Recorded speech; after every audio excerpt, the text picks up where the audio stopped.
Hi, baby.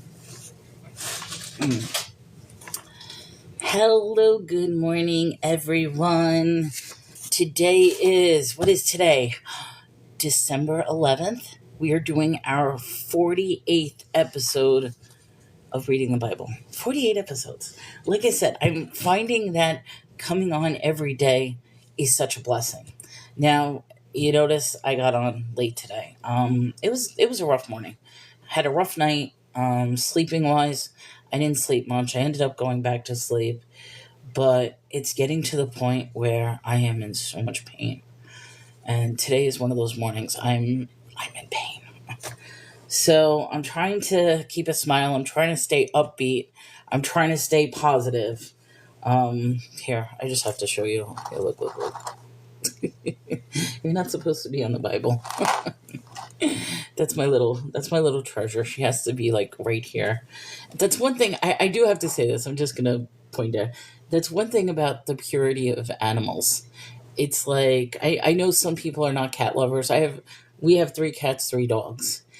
And it's unconditional love. I mean, look at that face. Like she's just loving this every moment that she could spend time. And I think the funny thing is she's the vocal one out of all of them because she will scream for me at the doorway when I'm not here. She screams like, wow. And then the moment I come in, she shuts up and then walks away from me. So this is actually a rarity that she's coming to me because generally speaking, I'm in the room every day, and she'll look at me and just ignore me. But the truth is, I know she loves me and I know I'm mommy to her, but I think she also realizes that I'm in pain today. And I think that's one of the things that animals sense is when they know something is wrong, when they know you're in pain, when they know that there's a problem, they will instantly come to you. So the doggies were giving me a little attention. In fact, we have a little Yorkie, and I got her a new little sweater, which is so cute. She just jumped in my arms this morning. Good morning, Kaz. I think who else did I see? Frodo, welcome to the show. A couple other people came in. Yeah, I know I'm starting late. This was like a rough morning for me. So I want to get into this. I want to stay positive. I want to say that this is going to be a good day. The only thing is, like I said, I'm definitely feeling it in my joints. I'm feeling it in my back. It's the cold and bitterness is getting it. You just got home. So you get to relax and you get to enjoy whatever it is that I spew from my mind today. No, I'm hoping today is going to be good because so far the chapters have been interesting. So either the chapters are going to be some sort of rules and offerings, or it's going to be some sort of murderous rampage. I gotta stop using that word. I know it's insulting. And like I said, I need to have some sort of little tally sheet. It's like, okay, the Lord is going on a rampage again. Let's see how many. And I'm saying it out of comedy, but I'm also saying it out of the seriousness of it. Because within, there is a lesson with that. There's a lesson to if you anger the Lord, there will be consequences. If you do this, this will happen. And I almost feel like in today's society, people forget what consequences are because we've already watered things down so much that people don't necessarily get or held accountable. I mean, I think of like, dare I say, Karens that go on this anger tirade. I think of school children when they throw hissy fits. I think of our judicial system and how many people just slip through you know what I mean? And I'm thinking of all these things that there's no accountability. Whereas here within the Bible, it's like, if you do this, this is going to happen, and it's instantaneous. Oh, you legit look forward to this every day. Thank you, Kaz. I do too. Like I said, some days it's a little hard for me because some days it's like, nope, I'm not tolerating And other days, like I said, today is one of those days I'm really, really sore and in pain. Like, I tried my best last night, and even Chris was like, he's like, you're not sleeping. I'm like, I know. I kept getting up and down. And finally, even this morning, it was like 3 o'clock in the morning, and he woke up with me, and he's like, you really didn't get sleep, did you? And I'm like, no. So, but after he left, he says, look, why don't you take something to eat? Because I personally do not like taking pain medicine in the morning. If I'm going to take pain medicine, I'd rather take it at night. And he's like, but the point is you didn't sleep. So why don't you take something and see what happens? And so, so of course I take it, and what ends up happening, I feel like groggy and I wake up late and whatever. Yes, that would make him just. He will not let you get away with stuff. He said he said this is the consequences, and he has to follow through. And there's so many different layers to that. Like, there's the one layer is it better to be loved or feared? And ideally, you would think it should all be about love. But if it's about love, then there's going to be people taking advantage, people not doing what is saying, people going against. So then he has to instill fear and consequence. But then what ends up happening is, if you instill fear and consequences, you can be considered a tyrant. So I almost feel like there's a very, very moral line of what people should do, and I'm going to say what God should do and what God shouldn't do. And I would think that is a heavy choice as well. I go back to Genesis chapter 6 a lot, because although people saying the Lord and God are one and the same, I read that chapter as if it's two different people. If it is one and the same, then I feel like it's God literally debating within his head, should I flood the world? Should I kill my creation? Should I do this? That's one way to look at it. And it makes me feel like that there are regrets that God may have, or the Lord may have. And I'm just wondering, is that why the Lord is so short-tempered now? Because it's getting to the point where more and more people are disobeying him. They're not listening to him. And the frustration is building. And I think that's why the punishments are quicker and fiercer and explosive. Let me see. Yeah, but that's not a loving God I would want to follow. Exactly. I mean, the fear part is that they need to know he's God, and they're not. Correct. You don't want to be held accountable for your actions? Wait. What did Frodo say? But shouldn't God be above that kind of pettiness? Or is God subject to human emotions? Excellent, Frodo. Excellent question. And I think that might be part of my problem, is because I am trying to put God into a human sense. And maybe that's wrong. Maybe he's so far above. But when I think of certain chapters, like to me, Genesis 6, that to me, he's exhibiting human emotions. Because there was that debate on whether do we do this to the world? Do we not do this to the world? And then his promise to the world is, here's a rainbow as a gift to show my love, to show my power, that I'm never going to destroy the earth through flood again. That's the key. Never destroy through flood again.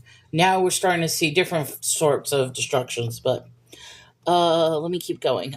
It seems short-tempered to us because we only have part of the story. Thank you. I'm going to say this, Kaz, and I know people will be against me. I feel like there is so much more to the story, and we're seeing the cliff notes to the real story. That's dare I say that, I'm saying that the Bible is the cliff notes to the actual story. This has gone on for decades. Good morning, Sarah. Welcome to the show. Is it petty to hold somebody accountable? I want to say that, something, maybe petty is not the word, but I I think the problem is, from my understanding, and I'm gonna put it in my thing, and it could be what other people share as well.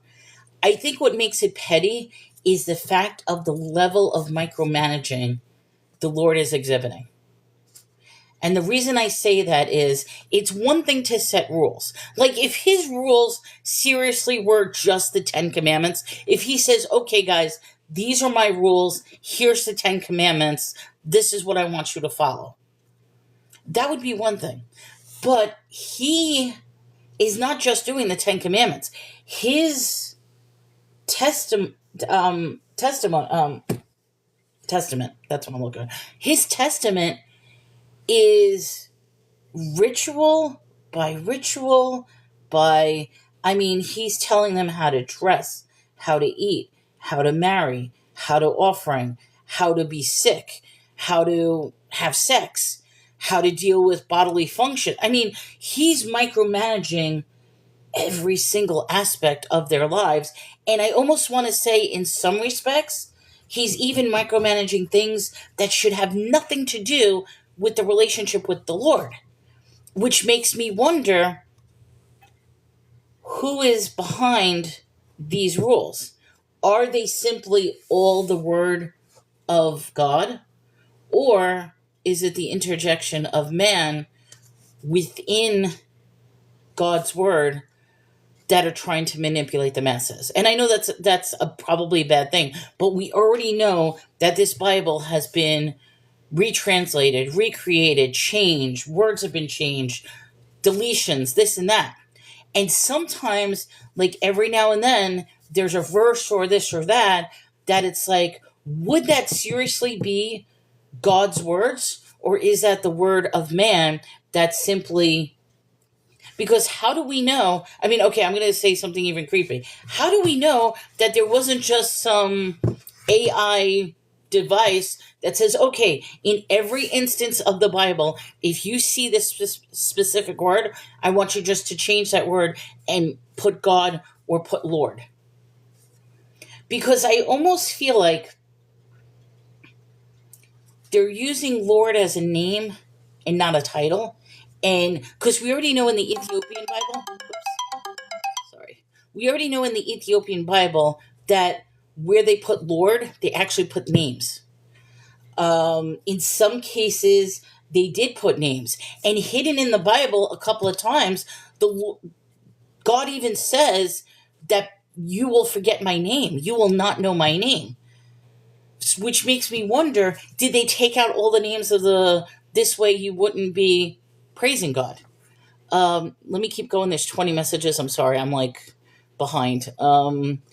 It's human to put human characteristics on God, but he's not.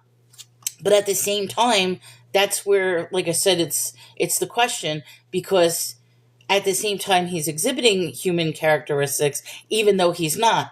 Or is it just a projection that we want him to be human characteristics? I don't know. It could be just a projection on my part. If you tell your kid, if you're not home by 12, you're grounded, are you then petty for grounding them?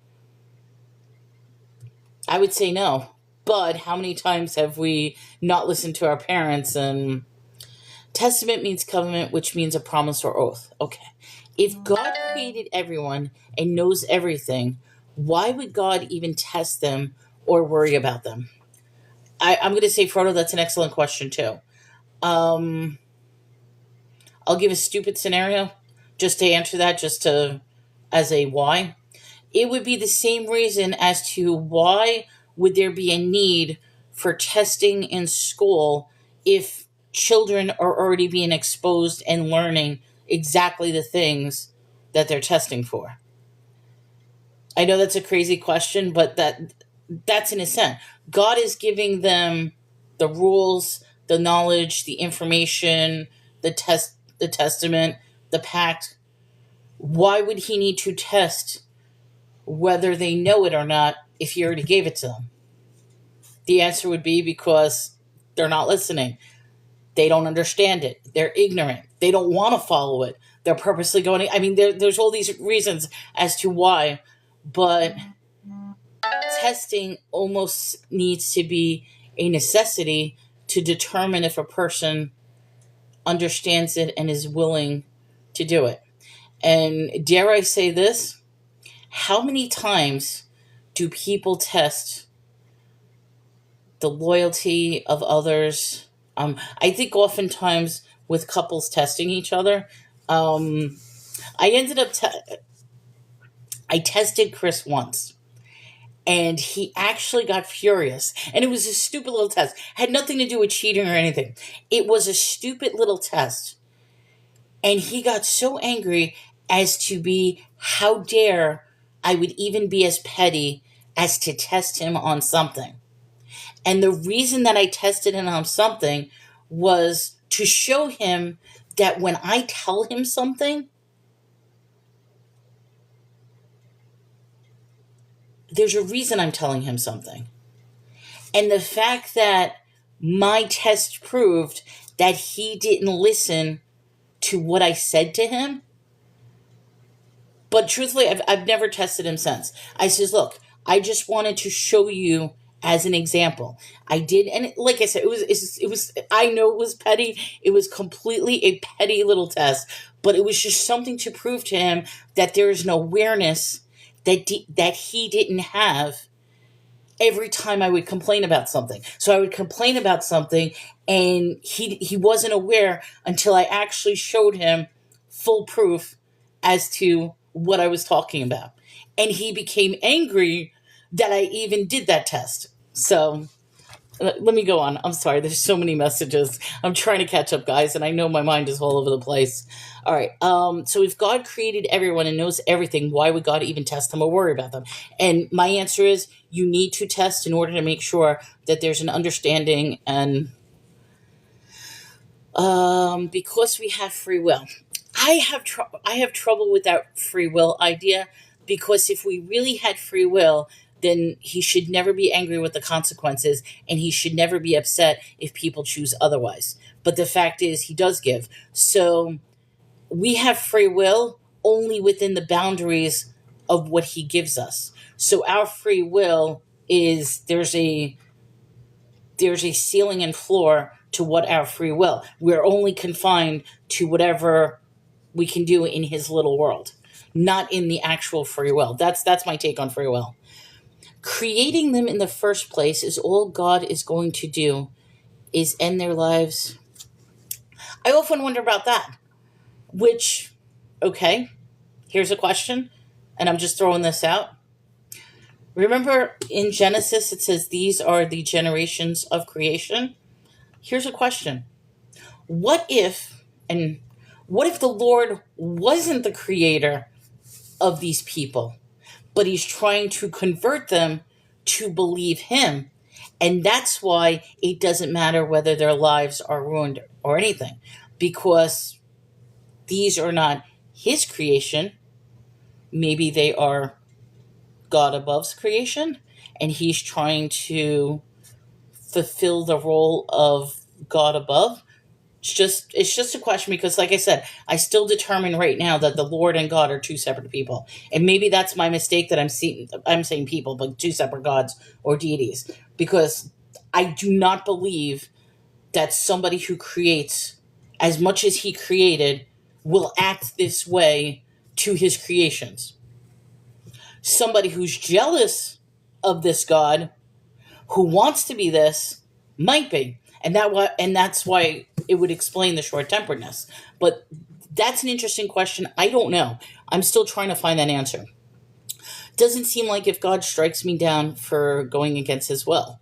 God loves us and desires to spend eternity with us.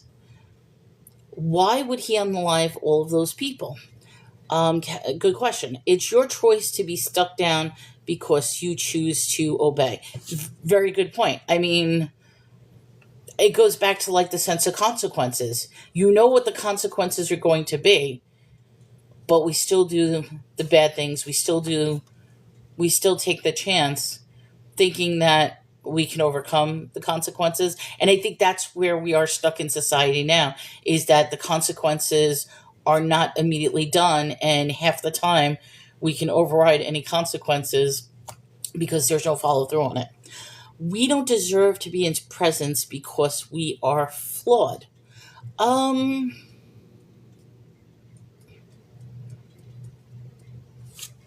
Sarah, very good question. Very good. I know you're talking to Frodo, and like I said, please forgive me, guys. I know I'm behind, but I do want to address everything that's said. Um, I almost want to feel like, is it an entitlement to be with the Lord? Is it something that we deserve? I mean, that you got me caught on that statement. We don't deserve to be in His presence because we are flawed. The answer is yes, we are flawed. But should our flaws necessarily deny us from the presence of the Lord? I don't know if that's. I got to think about that. People's imaginations are just wild. Yes, they are. That's why the mind is beautiful. Okay, the wages of sin is death, but the gift of God is eternal life through Jesus Christ. So there is a hope for the future. This doesn't seem like a lot of free will to me. Um, oh, I love people. Yes, I just absolutely love comments like that. All right. Because he's holy. Wait. Hold on. I lost my track. I'm sorry, guys. Let me backtrack. It seems like when I mute somebody, it sends me to the bottom. Okay. So why did he alive? It's your choice to strike down because you chose to disobey. Okay. We don't deserve. I read that. Okay. The choice is yours. You can choose to follow or not, but death is the consequence. And in this cases, death was immediate in some cases. I also want to say this. In a few cases, death shouldn't have been the response. Okay, and let's use the example that we just had of Miriam. He never said to his people that if anybody objects any marriage, I'm going to give you leprosy. That was never a discussion. So the fact that Miriam, whatever, I think that was her name. Um, yeah, Miriam. I wanted to make sure I got the fact that Miriam and Aaron both went up to Moses and like, you married an Ethiopian. I don't feel like the punishment of leprosy matched the consequence because it was simply an objection. It was an opinion. I almost want to say she got punished for an opinion. So is having an opinion that differs from other consequence enough to punish that person? I don't know. It's an interesting debate because we can back that up with the idea of like hate speech nowadays, or with segregation against certain groups or minorities or stuff like that, that for just having differences of opinion, you can have consequences within your life. So I don't know, but would the plague of leprosy be a consequence just for having a difference of opinion? All right, let me go on. I'm sorry. If you don't follow your God and want to follow a different God, your God is going to strike me down. Okay. If you know the consequences ahead of time and still true wrong, that's your free will. Absolutely, Sarah. I agree 100%. But the question is, if you don't know the consequences ahead of time and you receive consequences, that's the part that I have an issue with. Is because in some cases they weren't known. They don't know that would be bad if you think about it. Okay, humans are petty. That doesn't mean God is, if that makes sense. But He is our creator. Free will doesn't mean free from consequences. Absolutely. I agree. Yeah, I just deleted Makulu or whatever. He probably said a whole bunch of things. I saw the first comment and I just ignored him. So does he probably feel better about himself? Yeah, because that's what they do. They come in, they want to destroy the peace, they want to destroy and they just want the attention just to get a rise out of everyone. And I'm learning it doesn't matter because I have to laugh. That's the same thing most of the trolls. He's just being nothing more than an NPC that does the same thing. It's like I almost want to say come up with better material. Because the only I mean, maybe I'm on the right track. This is funny. I'm gonna say this. Maybe I'm on the right track because if the one and only thing that they can make fun of me is simply my physical appearance, then I have to say I'm doing the right thing. So Kaz says it's because his creation went off the deep end, brought sin to the world, and now he has to clean it. Okay, his original plan was never. And I agree. His original plan would have never been this. And I almost want to say this because that was one of the questions that I had: is if Adam and Eve never sinned, then how would things have turned out? We will never know that answer. But one of the things that definitely would have been different is how they had children. And I was thinking about something in regards to that because I saw a great video from this guy. And basically, he was talking about the reading the Bible where there's some sort of what's the word he used? I don't want to say glitch, but there's missing information. And he was talking about with Noah and the ark. And he's like, wait a minute, something doesn't make sense. He's saying that if Noah lived to X amount of years, and then the Tower of Babel, people were trying to build a tower. Technically, on the timeline, Noah was still alive at the time of the Tower of Babel. So why would the Lord punish people from miscommunication by creating different languages so that they would be spread out and confused by what each other is saying if Noah was still alive and would have spoken to the people about the consequences of the flood? It was as if they completely forgot that the world was just destroyed. And he's like, there's some sort of issue with that. And I made mention going all the way back to, well, that's the same issue when it comes to where did Cain get his wife from?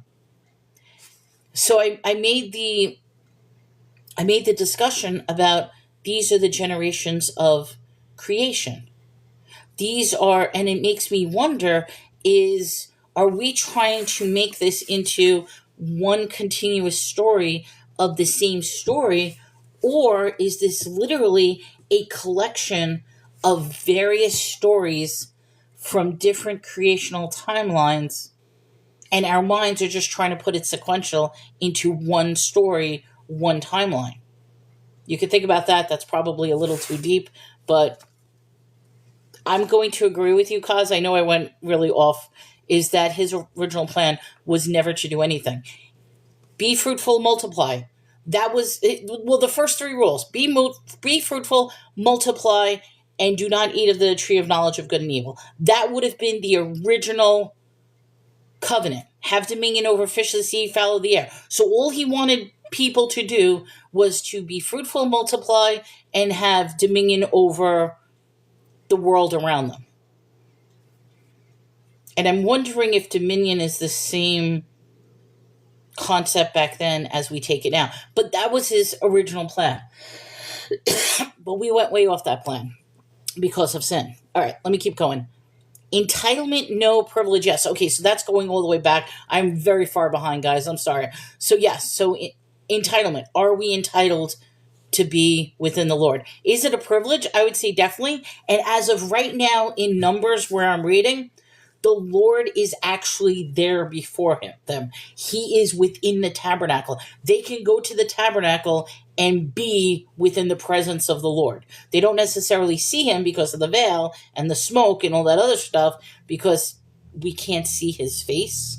Maybe he doesn't have a face, we don't know, but there's no seeing of the face for whatever reason. But the fact is, his presence and his words and his actions are still there physically. Because he is holy and cannot be near sin. It wasn't her opinion, it was her pride. Is he really an all-powerful God if things don't go as planned? Good question.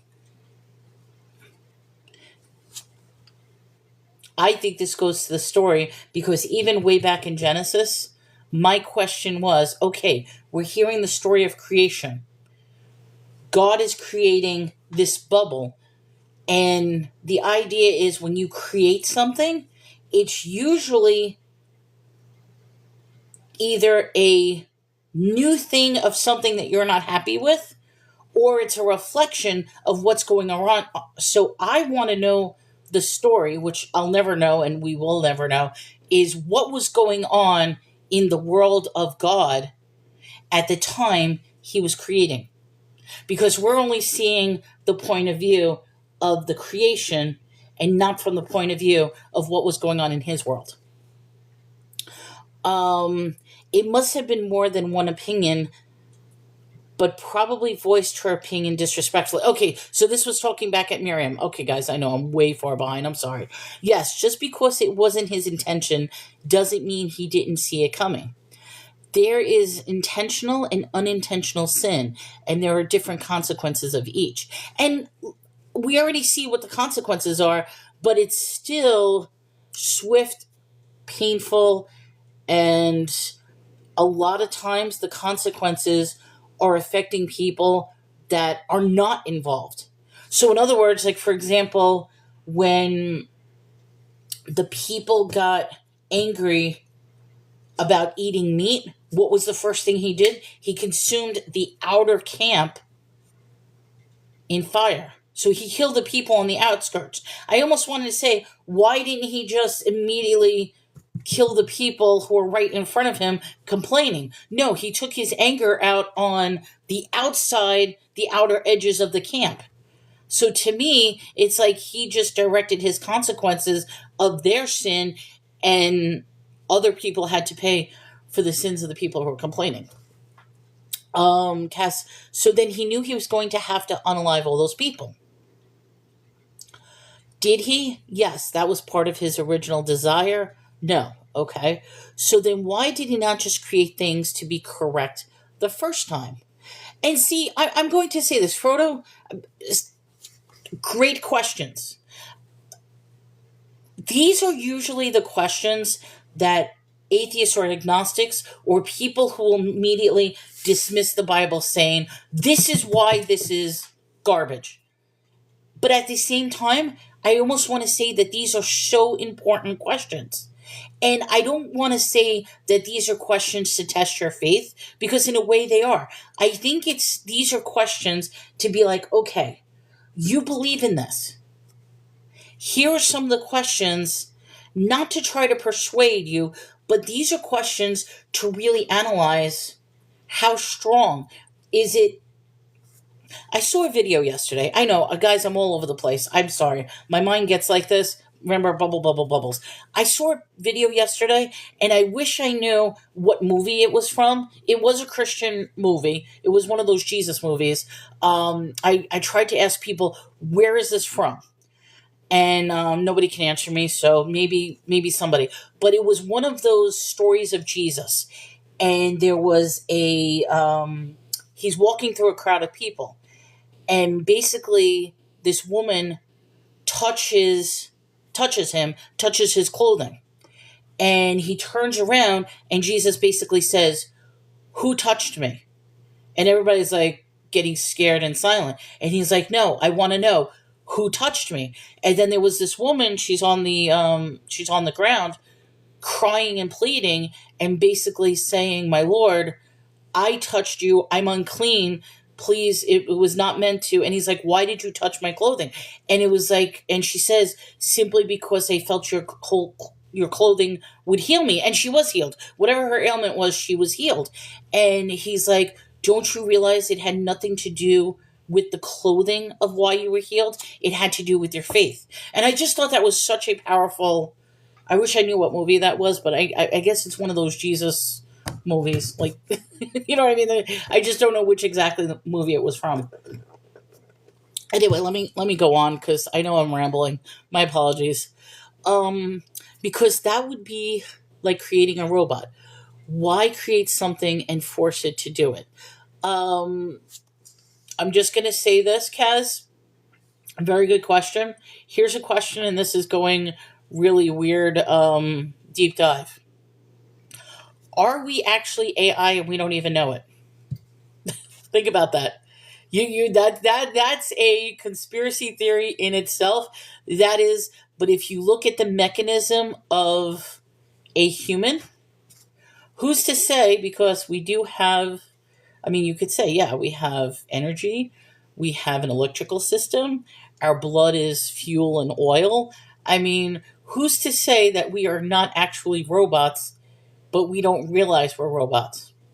That's a whole nother conspiracy theory to think about. All right, to love you, that is not love. He gave us free will, and we chose wrong because Christ isn't a trial and error being. I don't. Okay, whoever this is, I can't read it, but the one that said because Christ isn't a trial and error being, I almost want to say I'm going to disagree on that. The Bible is showing it is trial and error because as of right now, He keeps. Well, the Lord, we didn't get to Christ yet, but the Lord keeps changing things. He keeps adjusting things. And each time he adjusts things in hopes that people would follow and people would listen, they're still not listening. So I almost feel like the Bible is one big trial and error to try to figure out how do we get people to listen to me. Nobody believed Noah and they thought he was nuts. Just to say one thing, if anybody's following that new Noah guy, this is very interesting. There is a guy right now in Africa. He's building 8 Noah-sized arks because he's insisting that on December 25th, the floods are going to come. Follow that story. Very, very interesting story. But people are now flocking to Africa just so they can get on this ark. Multiple arks because he's building arks.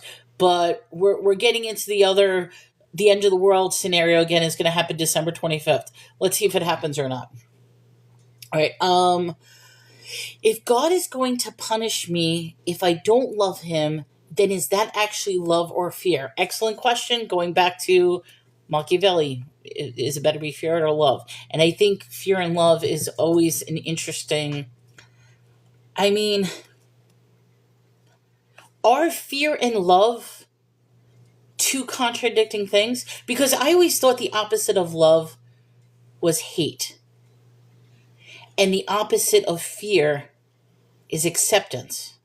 But yet we always combine fear and love. So, I don't know. It's a good question. That's justice because you were told of the consequences. In some cases, though, we weren't told what the consequences are. It's not punishment, it's consequences, okay? If you have no intentions of having an open mind to our side, what is your reason for arguing? That's true. I mean, some people just like to argue, but he has to face because he turns his face. He has a face because he turns his face. All right, Kaz, am I wrong though? If I'm not mistaken,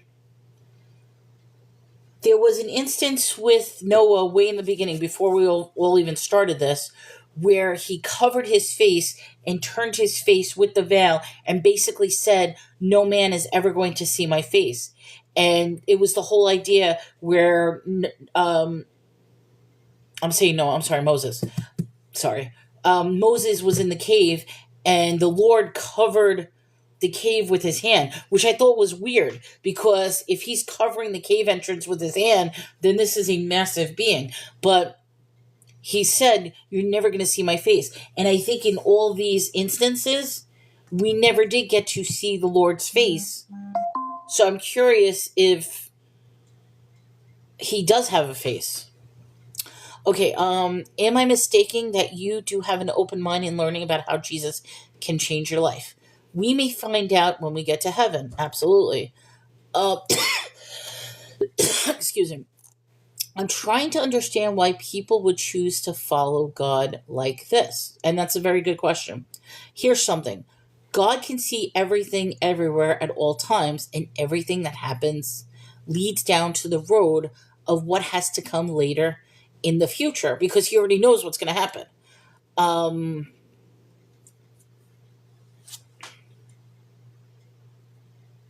Actually, let me skip that. If the further conversation, I might, but let me keep going because there's lots of messages. I'm sorry.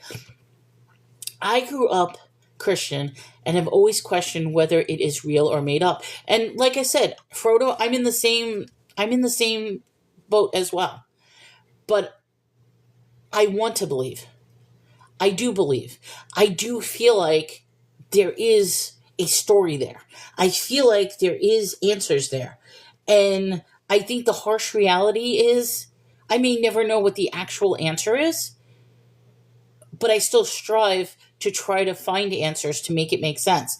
And the one thing where it goes back to is faith in believing that this is true or something else is true or it's not true. It all goes back to belief and faith. Because he is our creator. Oh, thank you so much. I appreciate the love. Because he is our creator and he loves us and you so much that he sent his only son. Will you render unto Michael the chief archangel what belongs to him? Anthony, I'm probably still behind. I don't know where that question's coming from, but it's an interesting question. I don't have an answer to that, and I don't know how it applies to this. But let me keep going because I got 34 messages, and I know I'm very far behind, guys. I'm sorry. To be the sacrifice for your sins so that you could spend eternity with you. But Mel, just read how he unlived. Yeah, I know. I keep reading. Like I said, I'm teasing, and I'm not trying to tease. And I want to start doing, like I said, that little check mark on how many times. I may do it on my own. We'll see. This doesn't sound like a loving God. Oh, this is my favorite story. Okay, I'm going to assume, Sarah, the favorite story is about him healing. Where, oh yeah, I never finished. So basically, she touched him, she got healed, and he basically said to her, he called her daughter. He says, daughter, and she's like, I'm not your daughter because she felt like she was unclean, and he healed her. So if anybody knows that scene I'm talking about, I would love to see what movie that was. But it moved me because it was a clip on, and I wrote to the people. I'm like, what clip is this from? What movie is this from? So I'm hoping they get back to me. We'll see. That's the only point I'm trying to make. She was the woman who was bleeding for 12 years. It's in Mark 5. Okay, let me write that down. Mark, that's the story. Okay, so you guys know the story I'm talking about? Okay, so that's good. I just don't know what movie it's from. Okay, so a woman who was bleeding. Okay. Yeah, because all she kept saying was she was unclean. I had the assumption based on the clip that she was unclean from leprosy, so I didn't realize that she was bleeding. Because, like I said, it was a clip on it was on YouTube actually, not on TikTok. And I left a message. I'm like, what movie is this from? Okay, everyone always talks about how loving God is, but what about all the people He unalived? And yes, I mean, excellent question, because even the people He unalived weren't necessarily the people who committed the crimes against Him. I mean, I think about, like I said, Passover. Passover is horrifying because you're punishing the firstborn children for their father's mistakes. And I think this is a key psychological thing. That's if I'm putting this in human terms, is in many times the Lord is punishing for the mistakes of others. He's not punishing the person directly for their own individual mistake. He's punishing others. So for example, I mean, I'm just going to go back just as a broad thing. Adam and Eve, because of Adam and Eve's transgression, all of humanity is going to have bad childbirth experience, is now condemned to eating from the ground. In the case of Passover, your parents don't follow Passover, all the firstborn children are going to get killed.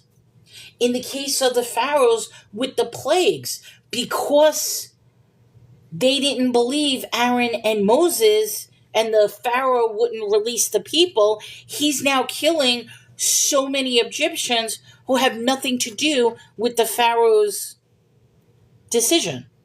So, in a sense, the Lord is punishing people who are not doing the transgression. He's punishing others.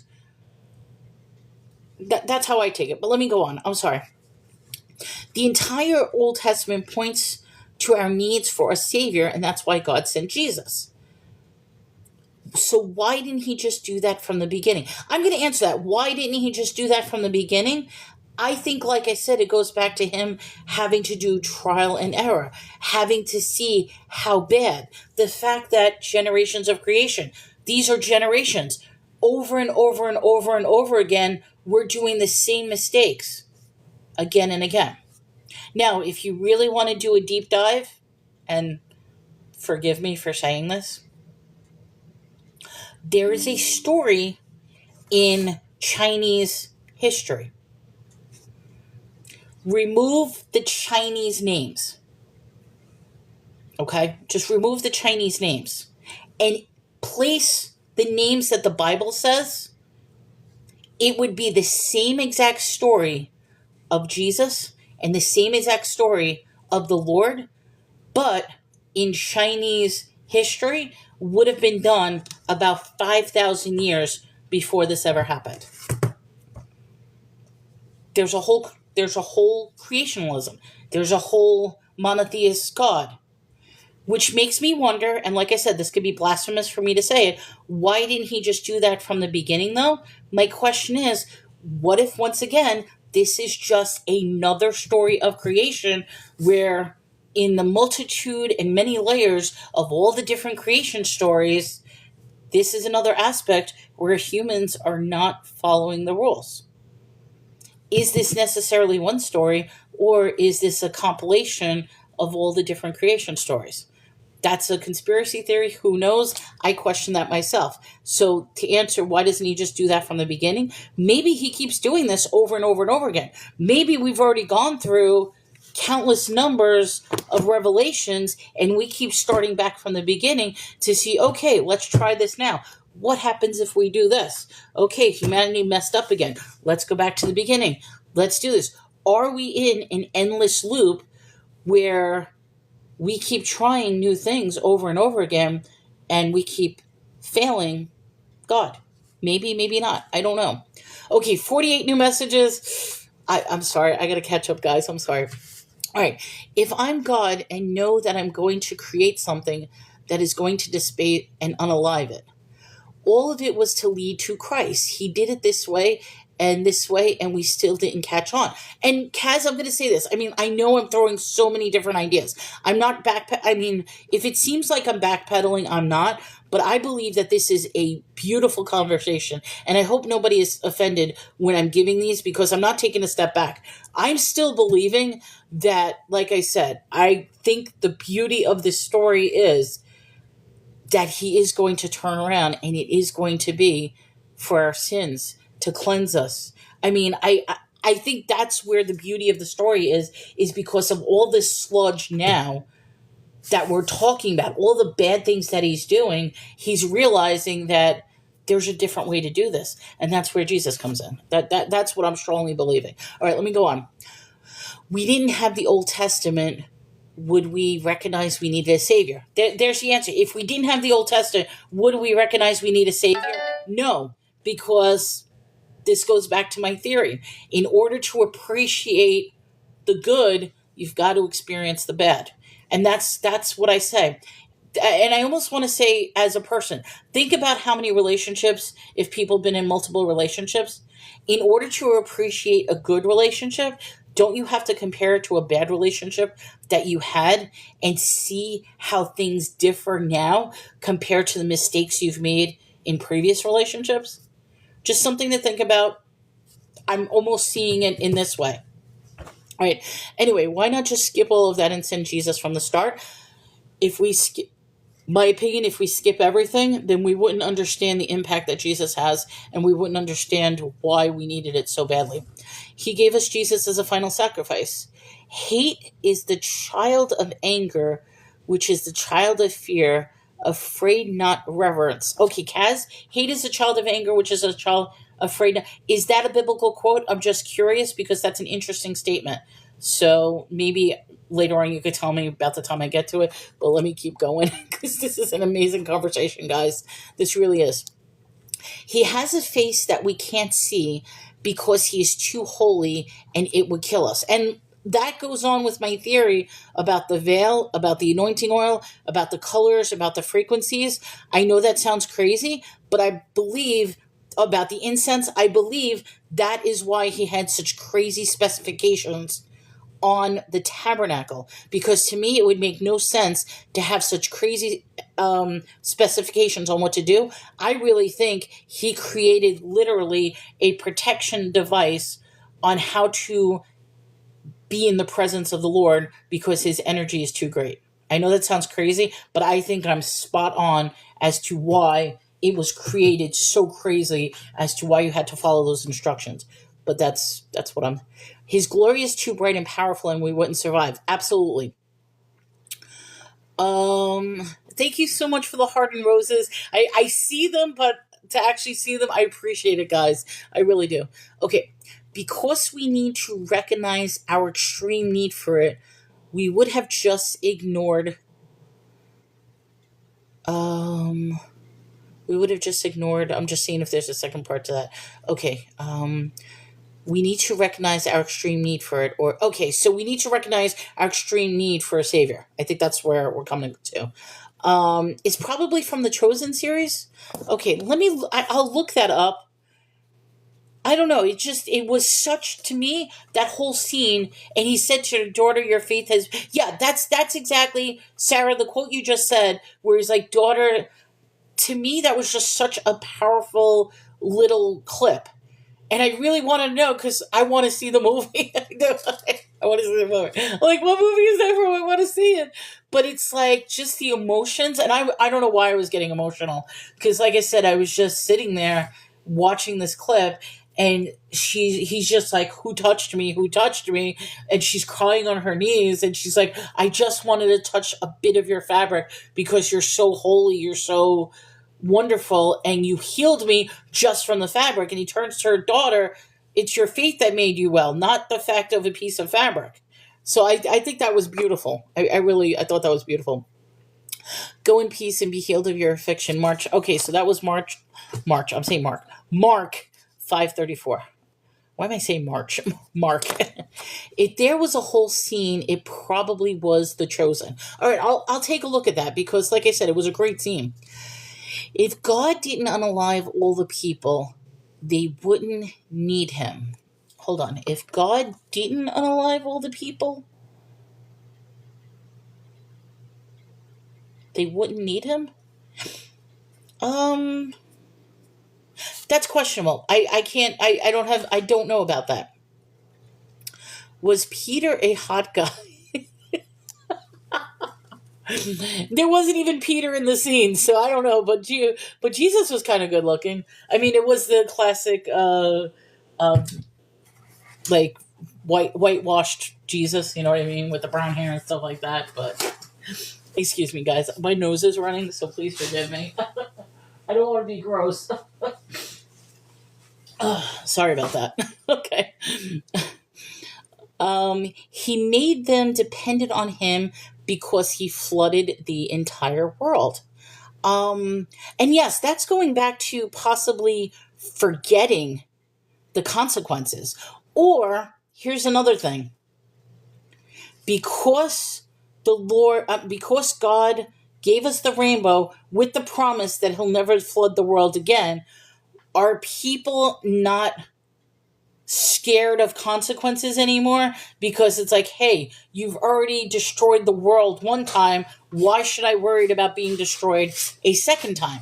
However, he's already, after the flood, he already tore down the Tower of Babylon. He already plagued Egypt. He already, I'm sorry, the children of Israel, who are his chosen people, he's on a murderous rampage every other day with them. So so there's still that constant threat of consequences, but maybe that's just it. They don't fear it, or they're not taking it seriously. It sounds like a fear-based relationship to me. He is our creator. That's pretty magnificent. But what if he isn't? Okay, honestly, this argument can go in circles for hours. I know, cuz I'm sorry. I'm just trying to catch up. Where do you believe you came from? Okay, what if there were other gods at the time, and like Mel said, there were other creators and creations? We don't, yeah, and that's why I get caught up, because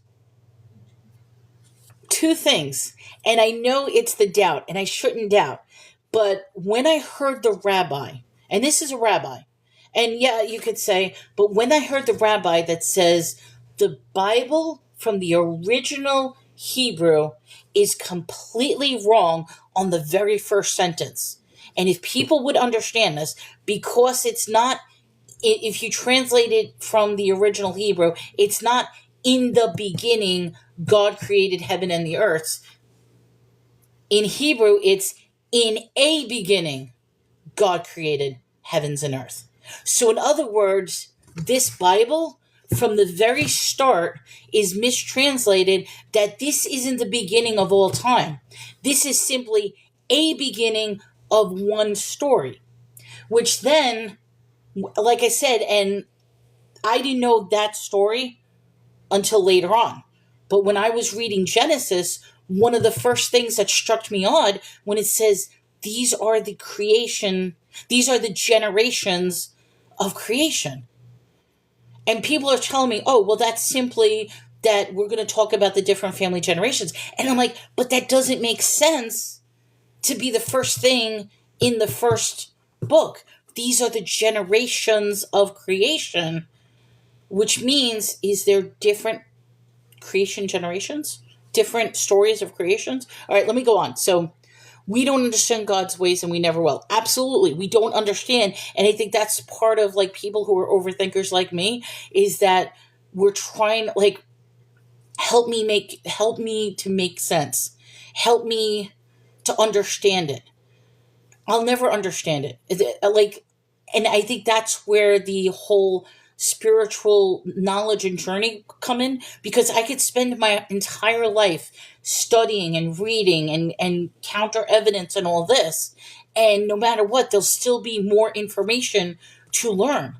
There'll never be a full understanding, because aside from the more information, the more I open my eyes, the more and more conflicting information comes into play. The more, and that's where that one word, faith, comes in. Faith. And that's the thing, for me to say it, that's the answer, is faith. Faith is the ultimate answer. Faith. That's the answer, is faith.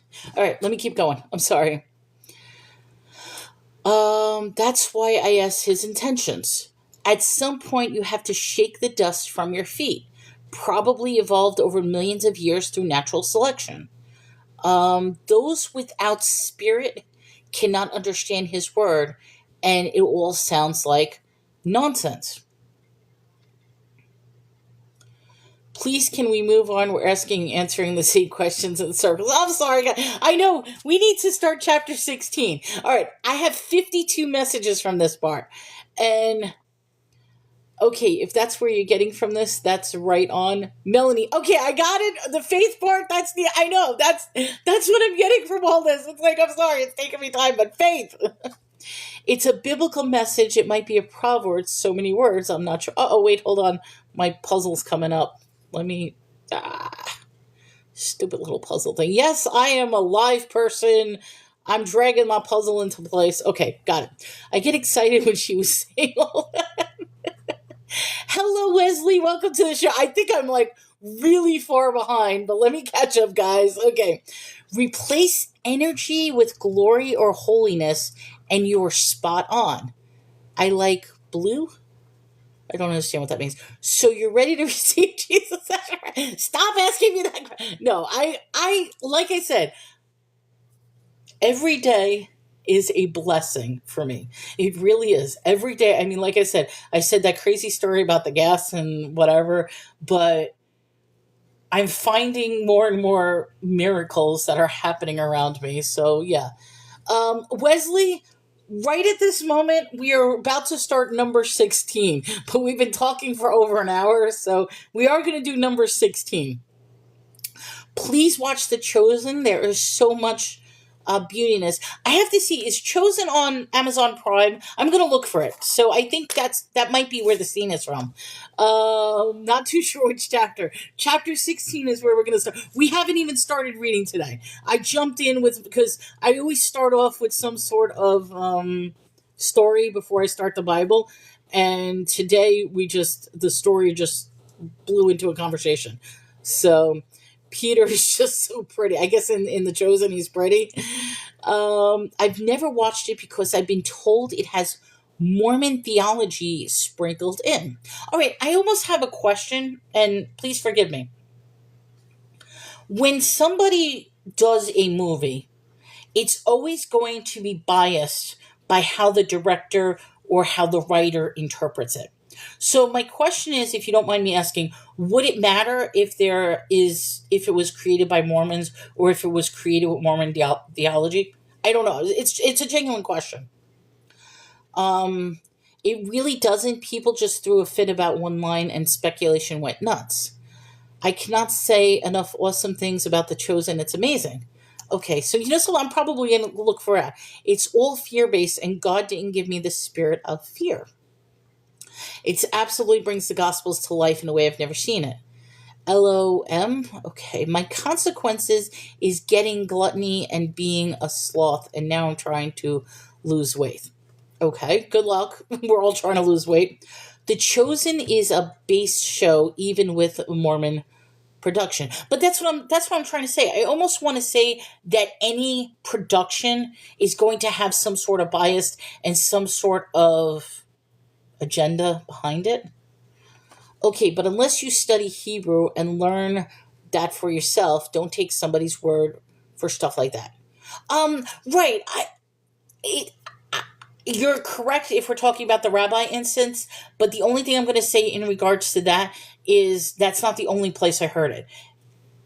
I almost want to say that TikTok can be cruel when something is mentioned in TikTok. Then I start seeing a whole bunch of videos, and it's like, darn, like, all right, his story, not the story. Only thing hidden is the truth. Can we please not repeat everything we've already said 100 times? Sarah, oh, you're talking to 21. I'm like, I'm just reading the thing. I know I'm behind. I've got 14 messages, so I'm almost up to date with you guys. Understand means to be under someone's standing authority. Okay, not understanding the reason is where faith comes in. We just gotta believe. Wesley, not understanding is the reason where faith comes in. And this is a very important question. It's a question that I have, but it isn't a question, and it's something that ties it together. Do you need to have understanding in order to have faith? And does faith intensify when you do have an understanding? I hope I asked that question correct. So, can you believe in something without ever understanding it? And if you do finally understand it, does that faith intensify or does it diminish? Okay, let me keep going.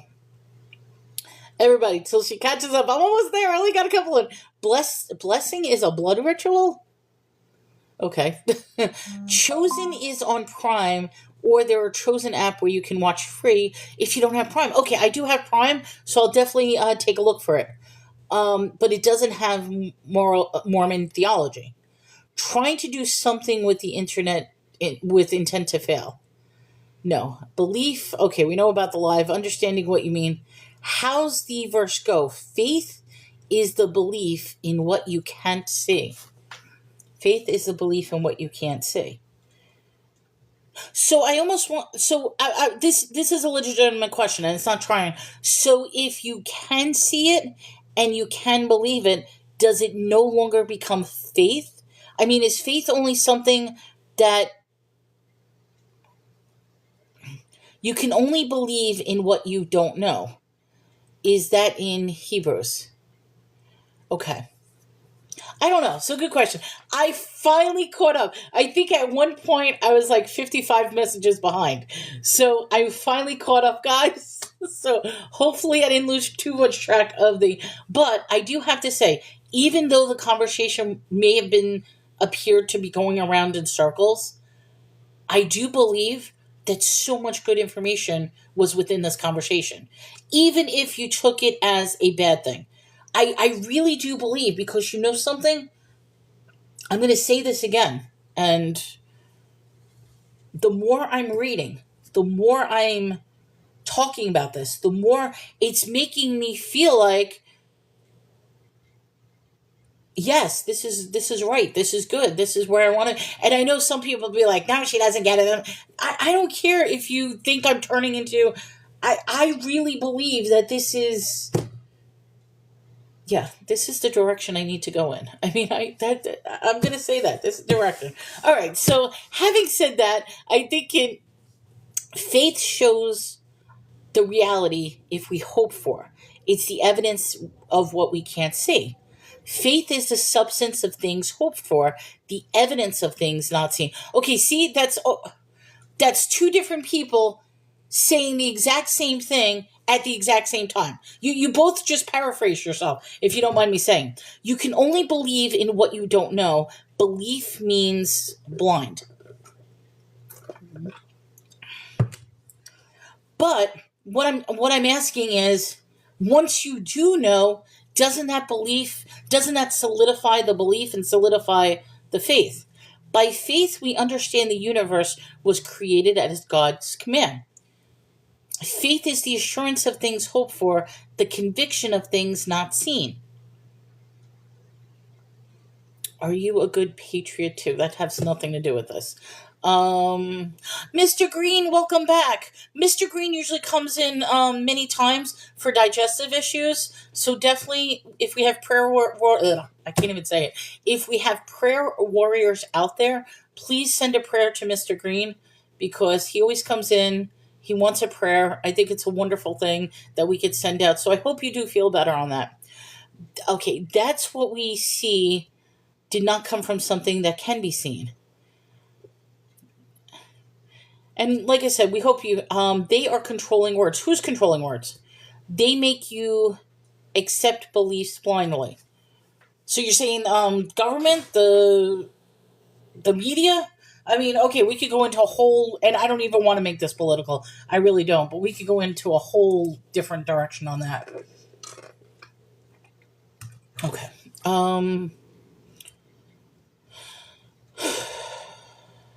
Patriot is a Christian? That's two separate things. You could be a patriot without being Christian, and you could be a Christian without being a patriot. So I almost want to say you're taking two different concepts and trying to put them together. So, okay. I think this is a good place. Let's officially start chapter 16.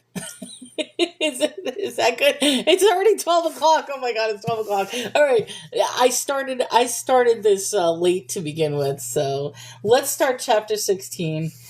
Where we just were with chapter 15 was basically the rules with offerings again. So he's on his offering kick, sin offering. So I don't know if we're still going to be on the offering, but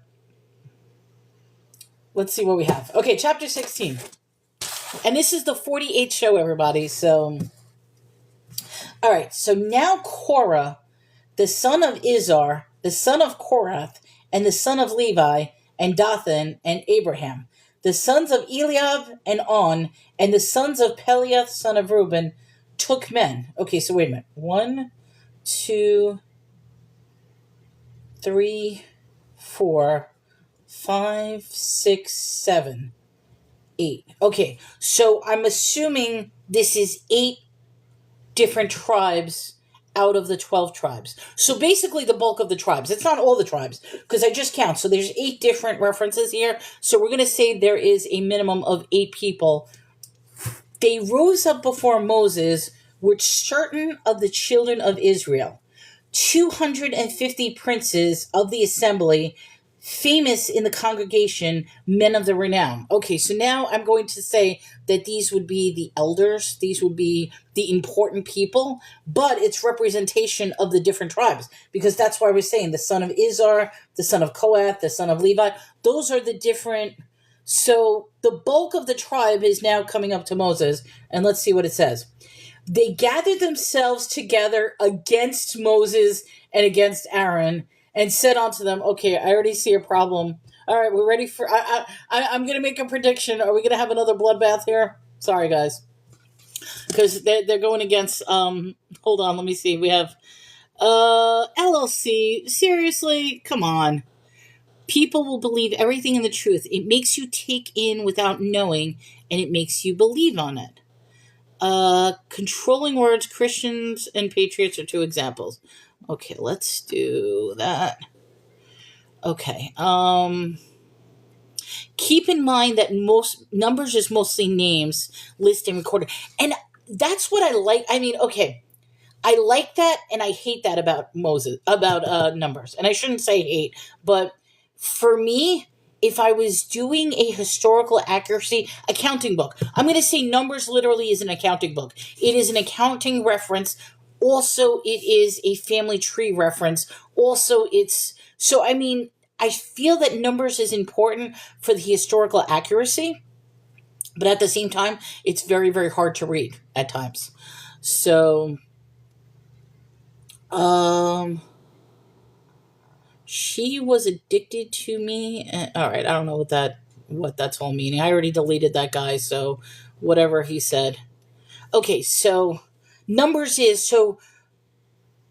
I like to look at where the numbers so now we have 250 princes of the assembly who are all representing at least 8 different houses are now going against Moses. So I'm going to say right now before I go on, this isn't going to be good, but let's see what happens.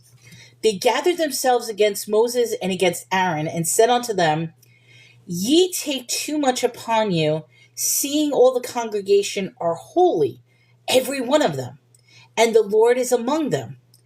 Wherefore then lift ye yourselves up above the congregation of the Lord. Okay, I'm going to pause. That is a very, very good question.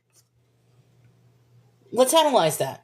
So the people are saying, look, the Lord is within our presence. We as a congregation are all holy.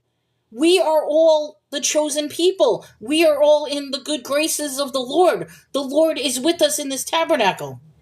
So why are the 2 of you so much above us? I think that's a valid question. We'll see what happens. Okay, wait. Keep in mind Moses is mostly names. Chapter 21 is the most important in numbers, is it? Oh, chapter 21. We're on chapter 16. So let's see what happens. We're not there at 21 yet. 21 is your favorite. There's about to be hunger. Okay, hunger game. See, I knew something was going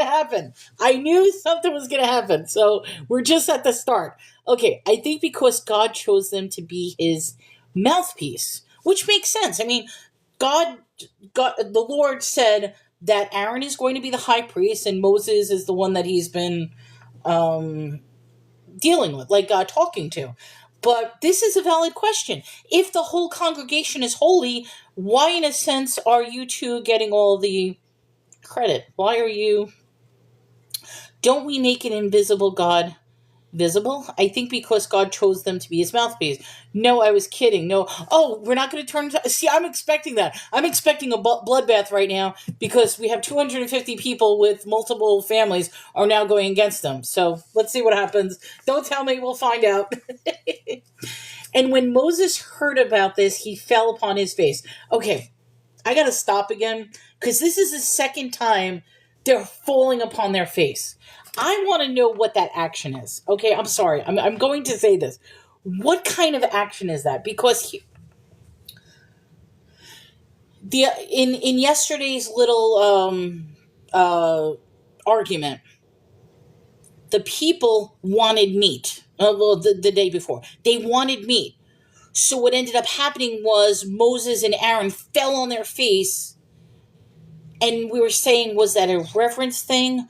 Was that a surrender thing? Because in my head, what makes sense to me is the crowd was getting angry and they pushed them down, and that they are on their hands and knees right now before the anger because they were just about to get stoned. The people were about to take stones and stone both Aaron and Moses until the Lord intervened.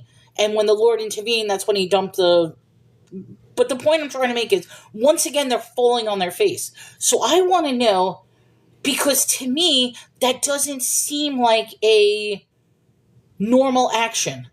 Like, you get into an argument with somebody, I'm just going to look at you and fall on my face. So I almost want to say that there's a mistranslation into what exactly is that action.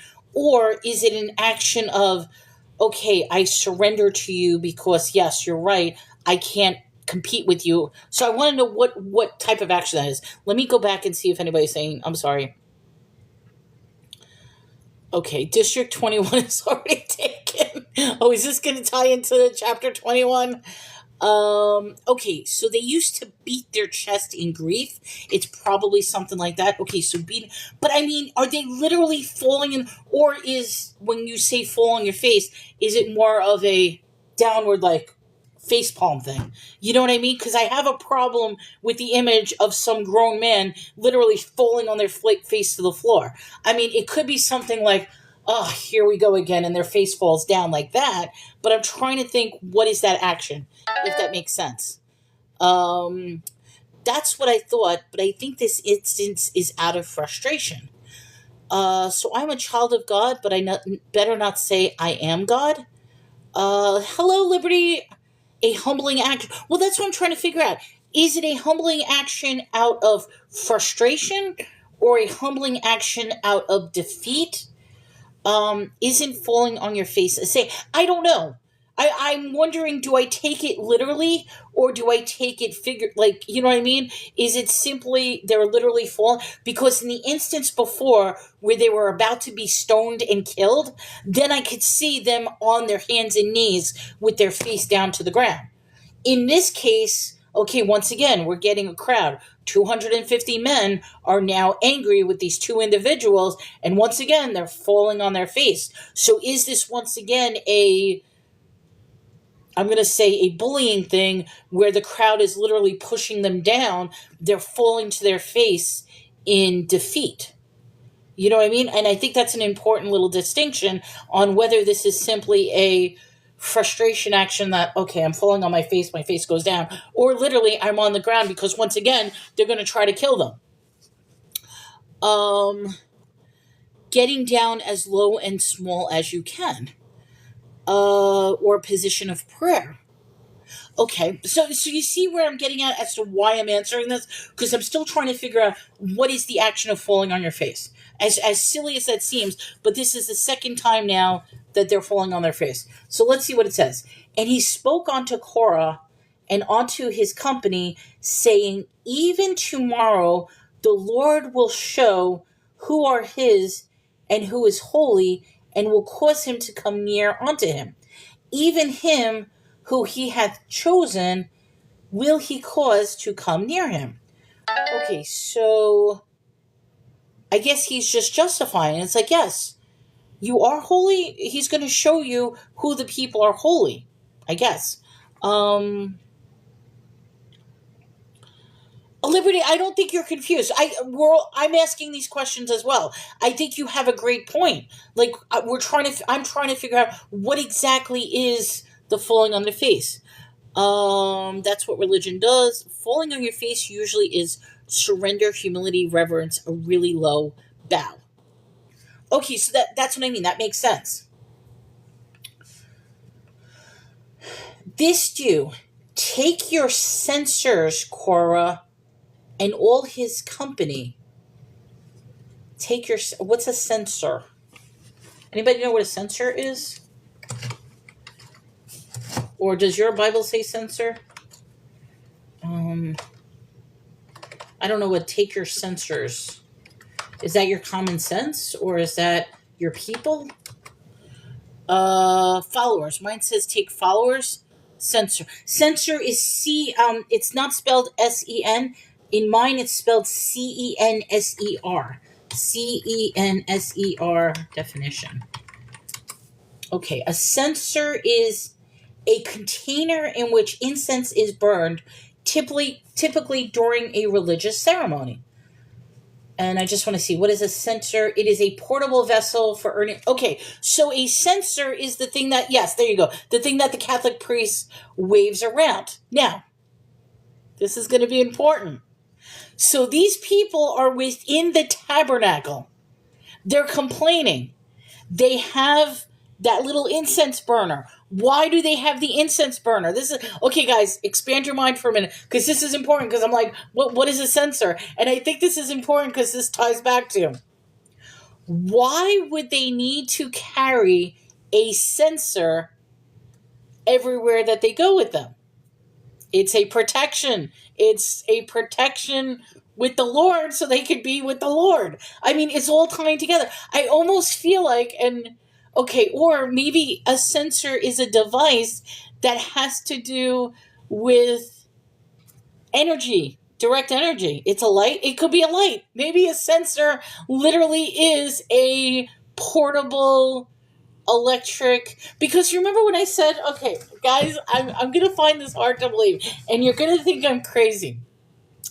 I find it very, very hard to believe that all these hundreds of thousands of years and all this stuff, you mean to tell me that only within the last 200 years did we get all this advancement, when we full well know that all these cultures beforehand had advancement when it came to building things, creating things.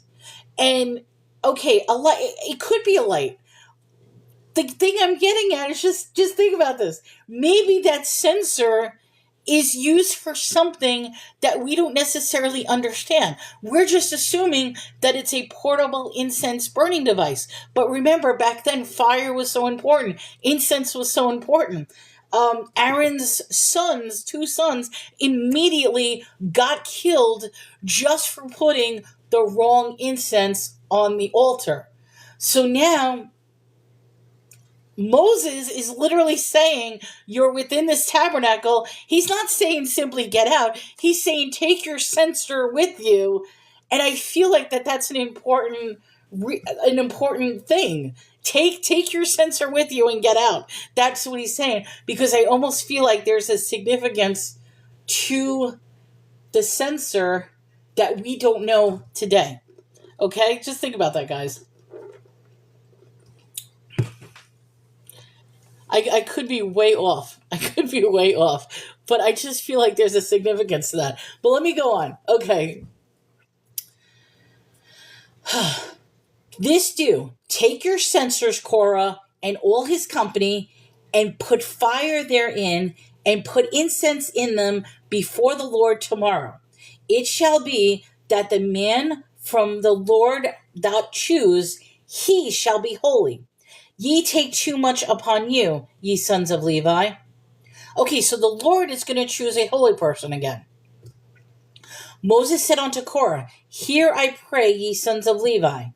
It seemeth but a small thing unto you, that the God of Israel had separated you from the congregation of Israel, to bring you near to himself, to do the service of the tabernacle of the Lord, and to stand before the congregation to minister unto them.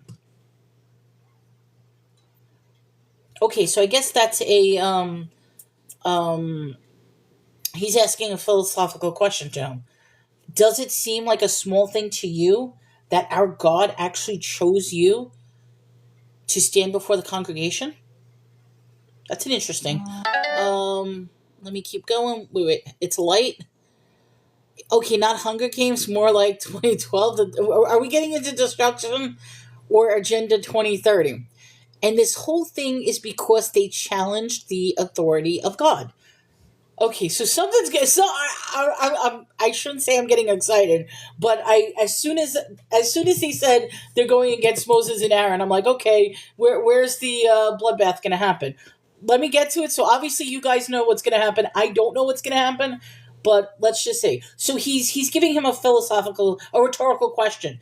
Does it seem like a small thing to you that God is separating you and choosing you to be a minister? And he had brought thee near to him, and all thy brethren and the sons of Levi with thee, and seek ye for priesthood. Yeah, because the Levites were the ones that were specifically separated from the battlegrounds just so that they could stay in the tabernacle with the Lord. They were going to be the servants. So, yes, they were separated, but I think that's what the problem is. The Levites are upset. Why are we being stuck in this situation? I guess that's what they're objecting. Let me just see what's going on. This whole thing because they challenged the authority of God. By bucking up against Moses, they're questioning the authority of God, and Moses is like, okay, cool, let's try it this way and see how you like it. The people are throwing a fit because why can't I be a priest too? But if I'm not mistaken, that's what the Levites were going to be. They weren't going to be the actual priests, but they were going to be the servants, because that was one of the things I said. I'm like, did he just create the Levites into slaves of the priest? So I guess that's why the Levites are upset. They're like, look, you two are the priests. We're here stuck serving you. Why can't we be a priest as well? All right. For which cause both thou and thy company are gathered together against the Lord, and what is Aaron, that ye murmur against him? And Moses sent to call Dathan and Abraham, the son of Eliab, which said, we will not come up. Is it a small thing that thou hast brought us out of the land that floweth with milk and honey, to kill us in the wilderness, except thou makes thyself altogether a prince over us? Okay, so now, once again, they're questioning. Yeah, I get lost track of the names too. That's okay. In the first verse of chapter 16, we know that there's at least 8 different families. So 8 different families are objecting to Moses and Aaron. Levi's were the different ones because the Levi's were the only family that wasn't going to go off to war. The Levi's were going to be the ones that were subjected to serve the tabernacle. They were the ones that were going to move the tabernacle to bring it down and have it travel with them. So that's the one thing why the Levites were separated. But now we're going over into each group of people. So the second group of people, Moses called to Dathan and Abraham. That's the second, and the sons of Eli, which said, we will not come up. So they're not even going to acknowledge or come up. And he's asking, okay, so they're asking, they're talking to Moses. So this is their objection. They're saying, is it a small thing that thou hast brought us out of the land that floweth with milk and honey, to kill us in the wilderness, except thou makes ourselves another prince over us? So now they're saying, you've already taken us out of Egypt where we were happy, and you're basically going to kill us in the wilderness, and you're making yourselves above us. So, yeah, I can see where the objection's coming. Lots of things are being said. Hold on, guys.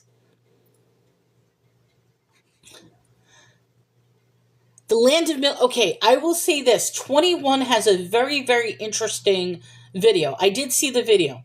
It talks about how the pituitary gland is actually, it talks about how your spine and mind literally is the metaphor of the body of the milk and honey, and we ourselves are Christ. And it talks about the colostrum. So if anybody wants to do a deep dive, check out the words he's saying. Colostrum, milk and honey, and also colostrum ties into Santa Claus. Very, very interesting if anybody wants to read about that. But that's a whole nother theory. They are asking how come, right, that's exactly what they're asking, Kaz. How come Aaron and Moses gets to be in charge of this if we're all supposed to be holy, and why are they the ones that are acting like princes now? Why are they getting all the credit? So it's very good objections that they have. Because the Levites took care of the tabernacle, but Aaron and his sons go into the most holy. Exactly, yes. So that's why the Levites have objections. But the land of milk and honey is an actual land of milk and honey. Good question. Is it? We don't know. We don't know. Because they could have said that where they were was like an actual physical land. They demonize the third eye. The eyes are useless and the mind is blind. Consciousness. Kaz's Island. And if you believe that. Okay, so that's where, in case anybody's wondering, there is a theory that the land of milk and honey is not a physical land, that the land of milk and honey is how your brain processes, because your pituitary gland can do two processes. It can either create a white substance or create a gold substance. And that is why, depending on what happens, that's where the land of milk and honey comes in, is that it's within your own self, which ties into the whole theory that God is really us. We are actually, that's why we are in the image of God. That's the theory we're talking about. Like I said, do a deep dive if anybody wants to go down. It's a very interesting theory, and it's a theory that does tie into the Bible very nicely. So, if you believe that, delete. Delete what? Okay. But that's saying that you yourself are God and promised land, and that's a dangerous road. But Kaz, here's just a question. Is it the very first thing? Man is made in God's image. And when I say man, I'm going to assume men and women are included, but we are originally made in God's image. So not that we are God, but if we are in the image of God, wouldn't we be like that as well? Okay, that's all my last sentence. Made in his image, but we are not God. No is not bad. It's connecting this single eye with our Creator's eye. Okay. So yes, that's, in case anybody is wondering where it's coming from, it's your children are made in your image, but are not you. But your children are still a human, are still you. So if you are a God, wouldn't your children be that as well, based on that philosophy? If we were Christ, we wouldn't need Jesus, but maybe we might need it as a reminder. I don't know. It's something to think about. Like I said, there's so many different ways to look at it, and it's amazing how it ties all together, even depending on what you believe. And remember I said, where are my little... It all goes back to this. No matter what bubble you're in, somehow it ties in, because you're always going to find something, no matter what your beliefs in, that's going to tie it into the center. Even if it's disbelief. Disbelief will tie into the center as well. Children of gods are gods. That's how they tricked you. Satan decided he wanted to be God. Look at how that turned out. Beliefs that you need a middleman, is that not written? Okay, I'm going to go on. You guys, if you want to debate that, that's up to you. But that is a whole nother conversation, which to me has nothing to do. But if anybody wants to deep dive, that's what's being discussed, is whether the land of milk and honey is an actual physical place, or is it within the mind? If you believe it's within the mind, and that your mind and body is actually the metaphor for... It does tie into the Bible, but it ties into a whole complete... We don't want to debate it. 21 comes in to start random debates, yes. We really don't. All right. Anyway, where was I? Okay, hold on. All right, so Moses, we're on chapter 16, verse 12. Moses and Aaron sent to call Dathan and Abram, the sons of Elab, and they said, "We will not come up. Is it a small thing that thou hast brought us out of the land that floweth with milk and honey to kill us in the wilderness, except thou make thyself altogether a prince over us? Now, the one thing I'm finding interesting is notice they say, thou has brought us up out of the land of milk and honey. So from their perspective, Egypt was already the land of milk and honey. That's how I'm reading this. I could be wrong, but it's saying you've already brought us out of the land of milk and honey, and now you're killing us in the wilderness, and you guys are treating yourselves like princes. So it's these people have already turned their backs against them. Let me go on.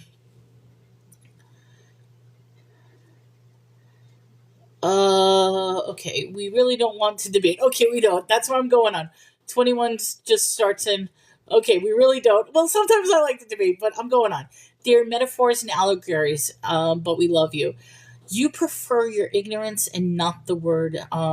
See, now they're whining because, yeah, exactly. They were whining originally with the whole idea of meat. They wanted meat, so what does he do? He gets angry. He kills the outside with fire and then dumps thousands of pounds of meat on them so that, and then, you know what I mean? So they're getting consequences for everything that they're objecting. That was their perception, shows how we can see things are not what they really are.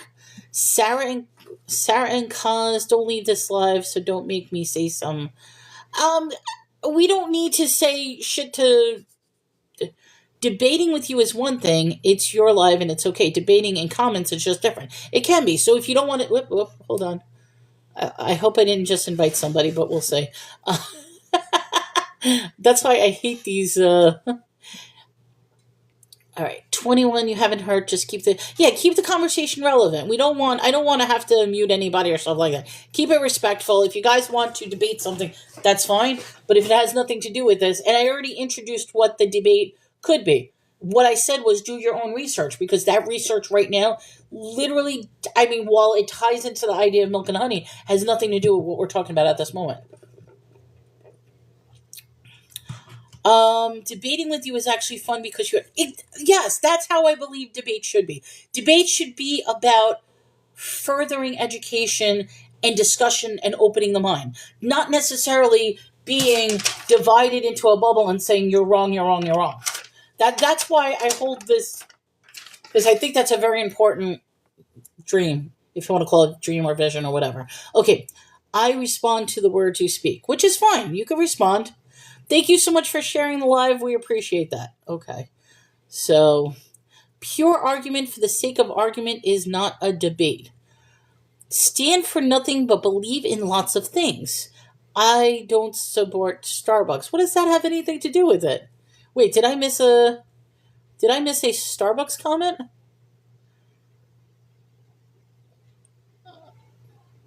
All right, hold on, guys. While I love all the shares, that's a little too excessive. So, whoops.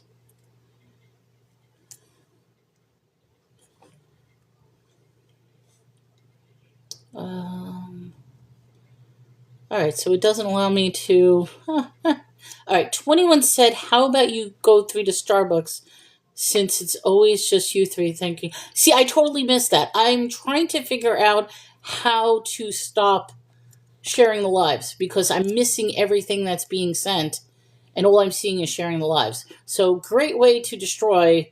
I was hoping that. Do you believe that or know it? I'm hoping that if you press share the live, that you'll eventually get thrown out. So I think that's the case because sharing the live has stopped. So, but yeah, I missed a couple of comments because I just got like 1,000 share the lives from whoever that is. So I missed the Starbucks comment, guys. I'm trying to just go back if I missed anything. Okay, now I see it. How about since you just okay? Now I see the comments. Sorry, guys. Okay. 20 was okay. Yeah, now I see it. Do you believe it or know it? Can I have a McDonald's here? I'm bad McDonald's coffee. I'm telling you, Chris and I were up at 3 o'clock in the morning. About the time before he even went to work, we both looked at each other and were like, "Are you hungry?" So we went and got McDonald's. Is that so bad? So I'm still drinking my McDonald's coffee from this morning. Sorry. Oh, okay. Yeah, McDonald's is the only thing around here that's open 24 hours. I will tell you that I cannot stand McDonald's, but you know something? I said, let's get a coffee, let's get some breakfast, and just it was a little indulgence. All right, let me go back to this because all right. Um.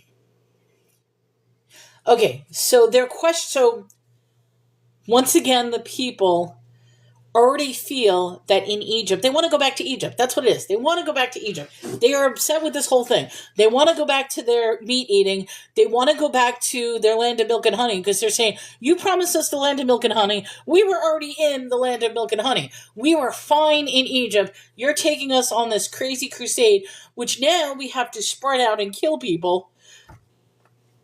Ain't no breakfast like an egg McMuffin. I went with the bagel this morning. Although, I do have to say, McDonald's bagels are awful. They're horrible. They really are. All right. Don't tell me then. Okay. All right. Let's go on.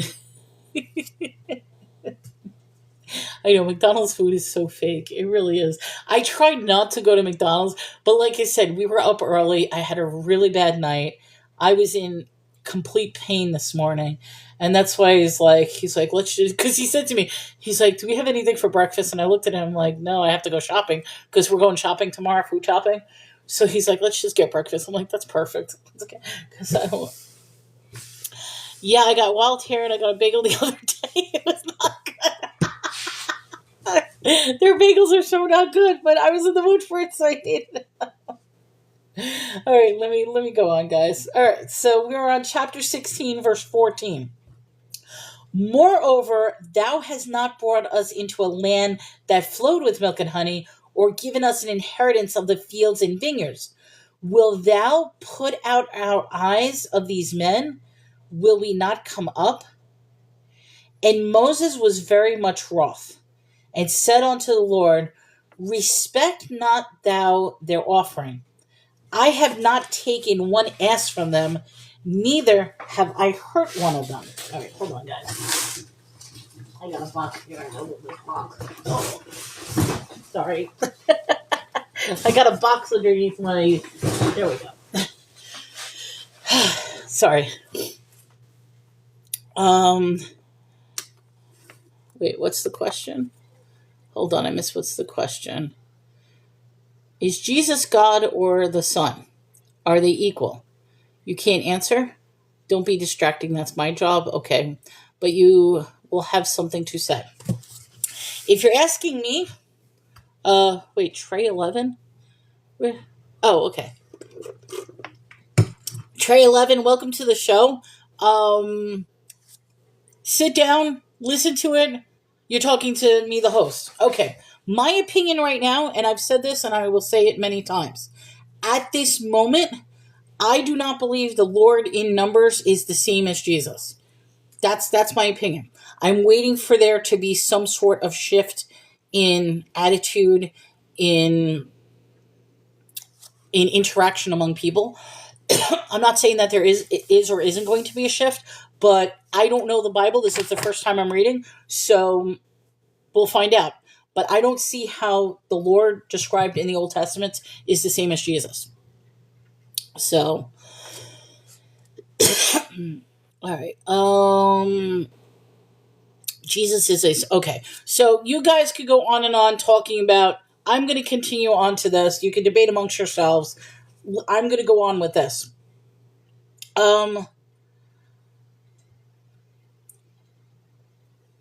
This is interesting because they were just talking to Moses, but now Moses is talking to the Lord. Moses was very wroth, and he said unto the Lord, respect not thou their offering. I have not taken one ass from them, neither have I hurt one of them. So he didn't accept their offering, so there was no offering given. excuse me, Moses said unto Korah, Be thou and all thy company before the Lord, thou and they and Aaron tomorrow. I'm starting to miss the terminologies because we're going thou and they. So I'm getting lost at who's talking to who. Take every man his censer. Once again, we're talking about the censers. Take every man his censer and put incense in them. Bring ye before the Lord every man his censer, 250 censers, thou also, and Aaron, each of you, his censer. Okay, now remember, I didn't know what a censer was. So censer is that little incense holder. Now, I think this is very, very important, and I think it's important when I first said this. So, is a censer of what we know now the same thing as what it was back then? Because I'm still trying to figure out is if the censer is part of the protection device needed in order to be in the presence of the Lord. I have another little crazy thing just to throw out at you. Egyptian hieroglyphics. This is totally coming out of nowhere, but I'm thinking about this as this. In Egyptian hieroglyphics, there is a thing that a lot of hieroglyphics depict, and that is that the kings or the people hold handbags.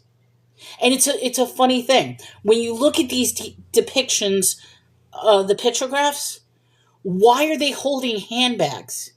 And you could do a deep dive on this. Very, very interesting thing. So I'm wondering if the censer is the same little handbag that the Egyptians are holding when they go place to place.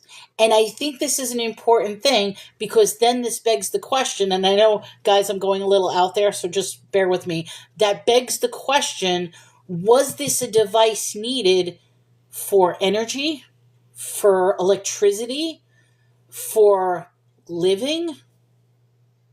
Is this a battery pack? Is this something? Just bear with me, okay? I'm going to even go a deep crazier, and you know something? I almost feel like it's blasphemous for saying this, but here's a question. Just bear with me. Why are these censers so important to hold if they're going to the Lord? And it's making me wonder, what if, crazy theory, these are not humans, these are not people, but they need this incense in order to survive. Like whatever it is that they're holding, they need this in order to function. Just a question, something to think about. We don't know. I mean, we automatically make the assumption that every story in here is the story of us, but we've already proved that this is the generations of creation. So my question is, they need to bring these censers in order to see the Lord. Is it a protection? Is it merely an incense thing? We don't know, but this ties into, if you guys want to read about hieroglyphics, look at the handbag thing of why they're always carrying handbags. Okay, anyway, let me go on. So now, every man take his censer, put incense in them, bring it before the Lord, every man his censer, 250 censers, thou also, and Aaron each of you his censer. And they took every man his censer, and put fire in them, and laid incense thereof, and stood in the door of the tabernacle of the congregation with Moses and Aaron. And Korah gathered the congregation against them onto the door of the tabernacle of the congregation, and the glory of the Lord appeared upon all the congregation. This is very important. The Lord is appearing for them. It says the glory, so it still makes me believe you still can't see his face. You could see his light, his aura, his glory, his spirit, but you still can't see but let me keep going. The Lord spoke unto Moses and Aaron, saying, Separate yourselves from among the congregation, that I may consume them in a moment. Okay, so consume them. He's going to kill the entire congregation. Okay, wait, hold on. Kaz says censers represented prayers lifting up to a god in the smoke. That's how it's determined now. I almost want to question, and like I said, I'm not trying to recreate the Bible, but I always remember I said every time I'm reading stuff, I feel like there's more to the story. And just to think rationally, would it really matter if you're carrying a little tiny incense thing going to church? Would it matter? Should it matter? Why is it so important that each and every one of these people have to have a censer in hand? Which makes me believe there is a far more significance to what this thing does than simply blowing smoke. That's my belief. I believe that there's more to the story than what we're saying them, because God told them to. But like I said, there must be a reason as to why, but I feel like we're being sheltered from that reason. Okay, so separate yourselves from the congregation that I may consume them in a moment. So in a moment, he's going to kill everybody. And they fell upon their faces and say, O God, the God of the spirits of all flesh, shall one man sin, and will thou be wroth with all the congregation? Okay, couple of things. First, he's calling him God. He's not calling him Lord. This entire time, he's calling him Lord. Now, all of a sudden, he's saying, oh God. So, my question is Moses actually talking to the Lord, or is he now talking to a different being? Because the Lord is standing right in front of him. And he always referred to him as Lord. Why all of a sudden now is he referring to him as God? So now the question is, are we separating Lord and God? That's question number one. Question number two, look at how he described him. O God, the God of spirits of all flesh. The Lord was never described as the spirits of all flesh. So now I feel like he's praying to a different God, because once again he fell upon his face. Like, they fell upon their faces. So once again it's this, they're bowing. I'm going to assume they bow their heads. I don't know. But they're falling upon their faces. As of right now, this is the third time they're falling again. So I want to say they're taking face plants. Oh Lord, my... Okay, does yours say, oh Lord, my God? I know I keep separating it, but it's making me... Because now he's calling him something different. He's saying, oh God, or even, oh Lord, my God. Whether he's saying, he's now calling him something completely different. The God of the spirits of all flesh. Shall one man sin, and will thou be wroth with the congregation? Which is a good question. Should you punish the entire congregation for one man's sin? Now the question is, did one man actually sin? The only sin that the man did was ask a question as to why are Moses and Aaron being treated as such. You promised us the land of milk and honey. We were in the land of milk and honey in Egypt. You brought us out. Are you actually going to continue to constantly kill us here in the wilderness? Why are they being the ones that are acting like princes? That's a valid question. I really believe that's a valid question. How is that a sin? So now the Lord is going to go crazy, and he's saying to Moses and Aaron, step aside, because I'm going to consume all these people in fire. I'm going to kill all these people.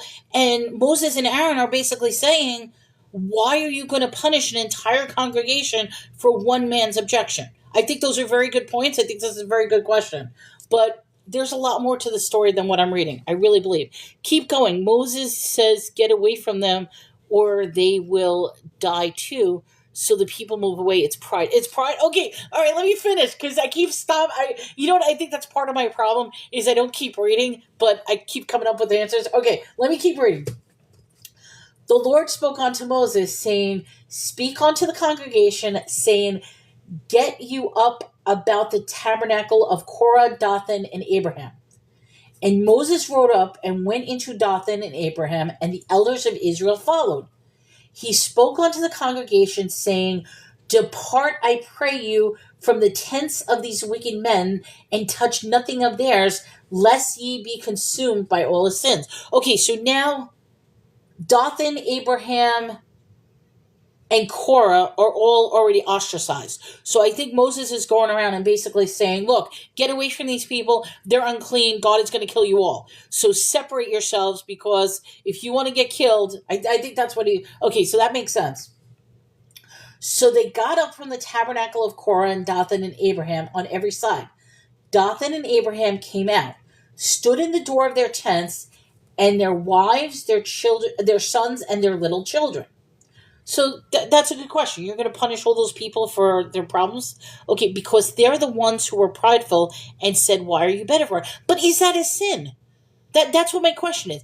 Is that a sin to question or make an objection? And is that a sin justifiable enough to kill a whole population for one man's sin? So he's saying, do not test your Lord's God. If anything, it should be that one individual who made the question, not the entire tribe. But let me go on. Let's see what they say. And Moses said, hereby ye shall know that the Lord had sent me to do all these works, for I have not done them of my own mind. Okay, so now, if I'm looking at this right, Moses is saying, I have not done this. This is all the Lord's doing. I have not done this out of my own mind. The Lord had sent me to do this. So I guess Moses is saying, blame the Lord, don't blame me for this. This is not my fault. So I feel like there's a pushing of responsibility. Question out of curiosity, no. Question out of pride, yes. Okay, good point, Kaz. Should that necessarily be a differentiation? Like, if you question out of pride, would that be a sin compared to question out of curiosity? I see that as one and the same. Whether it's prideful, you ask, or curiosity, I feel like there shouldn't be a punishment for one versus the other. He's saying, this is how you will know I didn't do this. Yes, because it's okay to... But according to this... So far, every person who has asked any questions in objection has been subjected to some sort of punishment. So I almost feel like it's not okay to ask the Lord questions. You need to blindly faith without ever asking, blindly follow without ever asking questions. That's how I'm taking it. If these men die the common death of all men, or if they be visited after the visitation of all men, then the Lord had not sent me. What? Wait. If these men die the common death of all men, or if they be visited after the visitation of all men, then the Lord had not sent. Okay, what is a visitation of all men? I think I need to go to the Parallel Bible, because that line to me means something, but I'm getting confused at what the meaning is. Yes, it's because it's okay. Okay, so it's ahead, but James says, ask the Lord for wisdom, and he will not rebuke you for it. Okay, so that's going to be in the New Testament, where the Lord is not going to punish you for asking questions. Because right now, the Lord does punish for asking questions. If anybody has any say on what... wait, what was I? I'm sorry.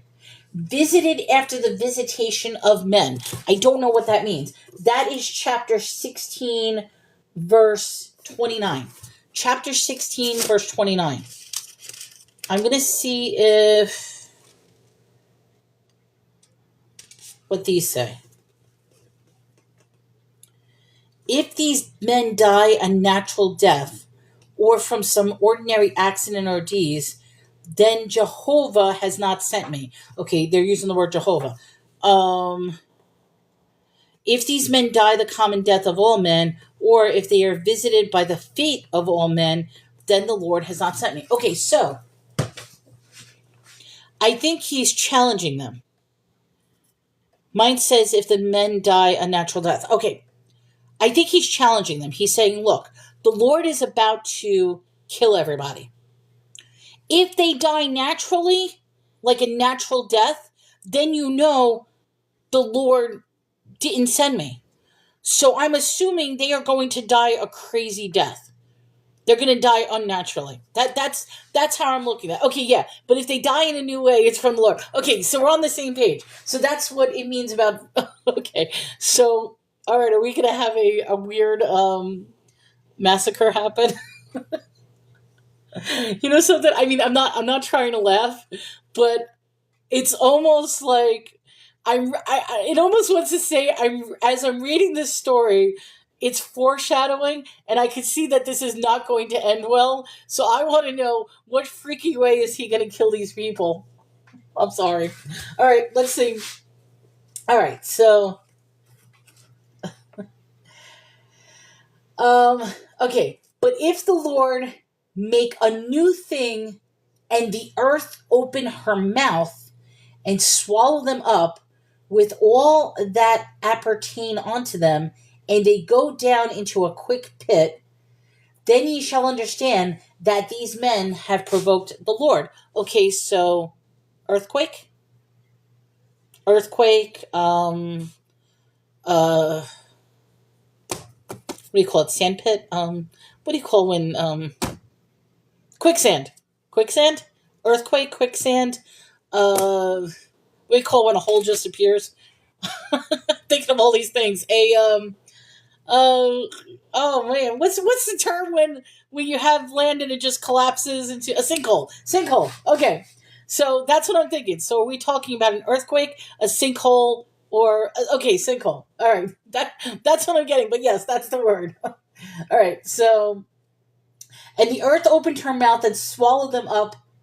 Oh wait, hold on. I went okay. And it came to pass, he had made an end of speaking all these words, and the ground claved asunder that was under them, and the earth opened her mouth, swallowed them up, and their houses, and all the men that appertained unto Korah and all their gods. They and all that appertained to them went down alive into the pit, and the earth closed up upon them, and they perished far from the congregation. Sinkhole. Sinkhole, quicksand, earthquake, whatever it was, the earth swallowed them up. Yeah, that's a weird way to die. And all the Israels that were round about fled and cried of them, for they said, let the earth swallow us up also. And there came out a fire from the Lord and consumed the 250 men that offered incense. Okay, he went on a murderous rampage. He did. He killed all 250 men. He said he was going to do it. He killed the 250 men. And the Lord spoke unto Moses, saying, speak unto Eleazar, the son of Aaron, the priest, that he take up the censers out of the burning, and scatter thou the fire yonder, for they are hollowed. Okay. Once again, so now he's saying, take their censers, their little thing. Those are holy items. So go about, take their censers, because they're holy. These censers of sinners against their own souls, let them make them broad plates for covering of the altar. For they offered them before the Lord, therefore they are hallowed, and they shall be a sign unto the children of Israel. So now you're taking all of these personal. Okay, hold on. I gotta pause. I'm really, really feeling. I know this sounds crazy. I know this sounds crazy. This sounds crazy. Why am I feeling these censors are so much more important than what we're being told? Because now the Lord is saying, collect all these censers. They are holy. You are going to make them. You are now going to take these censers and cover the altar with these plates, with the metal, and that's going to be a warning, or they shall be a sign for the children of Israel. So now, forgive me, isn't that equivalent? I shouldn't say this. Isn't that equivalent to when kings go crazy and chop off their enemies' heads and put the heads on a pike and put it out for the congregate for their people to see? It's like, here's my conquest, the head of my enemies. Here's my conquest, the censors of the people who went against me, who I killed. Now, let's go back to the craziness. What if the sensors was a external life force or battery or light bring or torch or something that was connected to a person in which they had to carry around everywhere they went in order to function? Is that crazy? I don't know. Is that crazy? I'm just thinking of, like I said, I don't know why, because this is the first time I'm reading about sons. Like, this is the first time this came to me, but I'm questioning it simply because, and I know I should not be watching YouTube videos and stuff like that, but a couple of days ago, I'm literally watching this Egyptian hieroglyphics, which have nothing to do with the Bible. Absolutely nothing. And the whole idea was, why did the Egyptians carry handbags? And I know that sounds crazy, but it makes me wonder, what if the handbags was a sensor? Because they were saying, yeah, I think this, I know. See, questions are okay if you're seeking. I am truly seeking to understand. I'm not trying to dismiss this. I'm trying to get the whole picture, if I can even get the whole picture. And I just find it interesting. And I'm not saying it's evil or anything, but I'm trying to figure out, is there more than what we're being told as to what these censors do? But when you get questions and say this is bullshit, that's when, oh, BS, that's when it gets in. And I'm not saying it's BS. I'm not. Like I said, this is getting me more and more interested, because one of the things that I am amazed about and at the same time confused me is, I always thought that conspiracy theorists were atheists. Like, I had this belief that if you were a conspiracy theorist, you were a complete and total atheist. But I'm finding that completely to be opposite. People who are conspiracy theorists are so in tune with the Bible. They are so knowledgeable. Their faith is, because I almost feel like, and please excuse me, I almost feel like their eyes are finally open and saying, wow, this is true. And because this is true, we should be questioning what's going on in society around us, because this is actually true. And if you actually take the Bible as true, then there should be hundreds of questions going on with what's going on with the world. Something is wrong. Like, if this is actually true, we should be questioning our very existence on how society is run today, because then there are some major issues going on. And I think that's where, please forgive me, that is where my eyes are opening up, because this is tying into so many inaccuracies of what is going on with society right now. Okay, let me go back, because I think I hit something and everybody's talking. Okay, see, questions are okay if you're seeking to truly understand. But when you question, say this is BS, that's when it gets dangerous. I'm not saying this is BS, but one of the things I'm saying is there's more to the story. I think. Because one day you will understand exactly what you need to understand. 35 years later, I still don't over it. And you know something, like I said, we could spend a lifetime, we probably never will understand. Conspiracy theories led me back to God work. And Sarah, I think I'm on the same page. It is. I was thinking about it. I think most conspiracies start with a what if. Coffee says, I'm very inquisitive. I learned that when I'm treated bad for asking, it is an unsafe space. Now, Coffee, I hope you realize I value everybody's opinion. The only time I don't value is when the questions become a personal attack on somebody's opinion. And I hope I don't come across as attacking, because like I said, a lot of times I'll be like, it could be this. And sometimes I come up with really crazy ideas, which I think, like I said, the whole idea behind the censor to me is probably a crazy idea, but it's tying into other things that I'm starting to believe, which is kind of crazy. But what I'm saying is, I don't ever want you to feel like you're unsafe here. And I try to keep it where when it starts to get a little, I try to delete, but I just don't like to be confused. Is that what you're saying? Confused? Question. It's not bad. It's just not my. Okay, I'm not. I'll be honest. I'm not too sure what that emoji means. I just don't like to be question. It's questioned or confused or discombobulated. I don't know what that means. I'm sorry. um. Oh, absolutely. Thank you. This is okay. I appreciate that. Thank you. Um. It's a two-part comment. I don't know what that. I'm like I don't know. Um. Okay. I think we got everything. Okay, I'm up to date. Yeah, I'm sorry, guys. I go on my rants and then I see all the comments, and I got really bad earlier because I was 55 comments behind, and I'm like, okay, guys, let me catch up, let me catch up. But I'm up to speed right now. Okay. Hold on. So let me just get back on track. So yes, I find it interesting that conspiracy theorists are highly religious. And to me, what I thought about conspiracy theorists, I think it would be the complete opposite. I would think that conspiracy theorists would hate God, would say this is all lies, that this is, and it's making me think. So I'm going to say this. It's making me rethink my entire life that I'm going through a complete like maybe that's the whole idea matrix red pill blue pill. Maybe I'm open and I'm like, wow, my mind is blown. Okay, here we go. The what if is a line of thinking I don't like to go on. Not right or wrong though.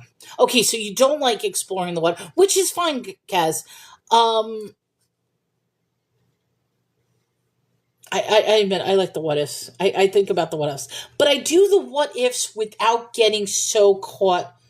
Maybe I do get caught. I mean, maybe it does hold me back. But I think asking the what ifs for me is important. Oh, you're artistic. You like concrete. You know something? Forgive me. Not that I'm trying to self diagnose myself, but I often wonder if there's. I shouldn't say something wrong with me, but if there's something different. Because I realize too many times that I think differently than people around me. And I'm not trying to say I'm special or anything. I'm not. It makes me wonder because even now lately, and I've been having this talk with Chris because sometimes I'm like, we're trying to figure out because I'm going through a lot of medical issues. And you know something? My medical issues can simply be that I'm going through menopause and maybe that's why things are so bad. I don't know. But I'm going through a lot of medical issues and I'm trying to pinpoint what is the issue that's going on with me. It really is. And I mean, between my attention problems, between pain problems, between this and that, I go through my mind, okay, what could this be? And nobody can give me a clear thing as to what's going on. So it is a little frustrating, but that's my problem. I would get caught up and I would I hope I'm not causing anxiety. I apologize if I am. I end up deep diving into all the conspiracy and and I think that's what I do. I deep dive into different things, but I like deep diving because for me, it expands my knowledge and it expands thought. I mean, okay, this is a question I usually ask. Is ignorance necessarily bliss? Is it better not knowing anything? And I mean, this goes back to the movie Matrix. I think Matrix is a very important movie if you break it down. But seriously, is it better not knowing and just living in your little bubble? These people were happy. They were happy in Egypt. But were they happy in Egypt? I don't know. They were living in their little bubble. But then they were set out of their little bubble onto this journey with all these rules and all their stuff. And all they want to go is back into their little bubble. And that's why they're complaining to the Lord, and that's why they're doing this. So they want that protection. Bliss, no comfort. Yeah, yes, they want to go back into their comfort. People who are abused end up falling back with an abuser because that's all they know. They are comfortable in that, and most people will not understand this. Like Chris will say to me, "I don't understand how you let yourself do the things you did in your past relationships." He's like, "I can't understand it." He's like, you always had choice. You had this, you had that. And I'm like, that's the thing. You won't understand it. And I mean, I almost, even when I talk to my therapist and stuff like that, they're so quick to say, oh, you had a choice. You could have left at any time. You could have did this and that.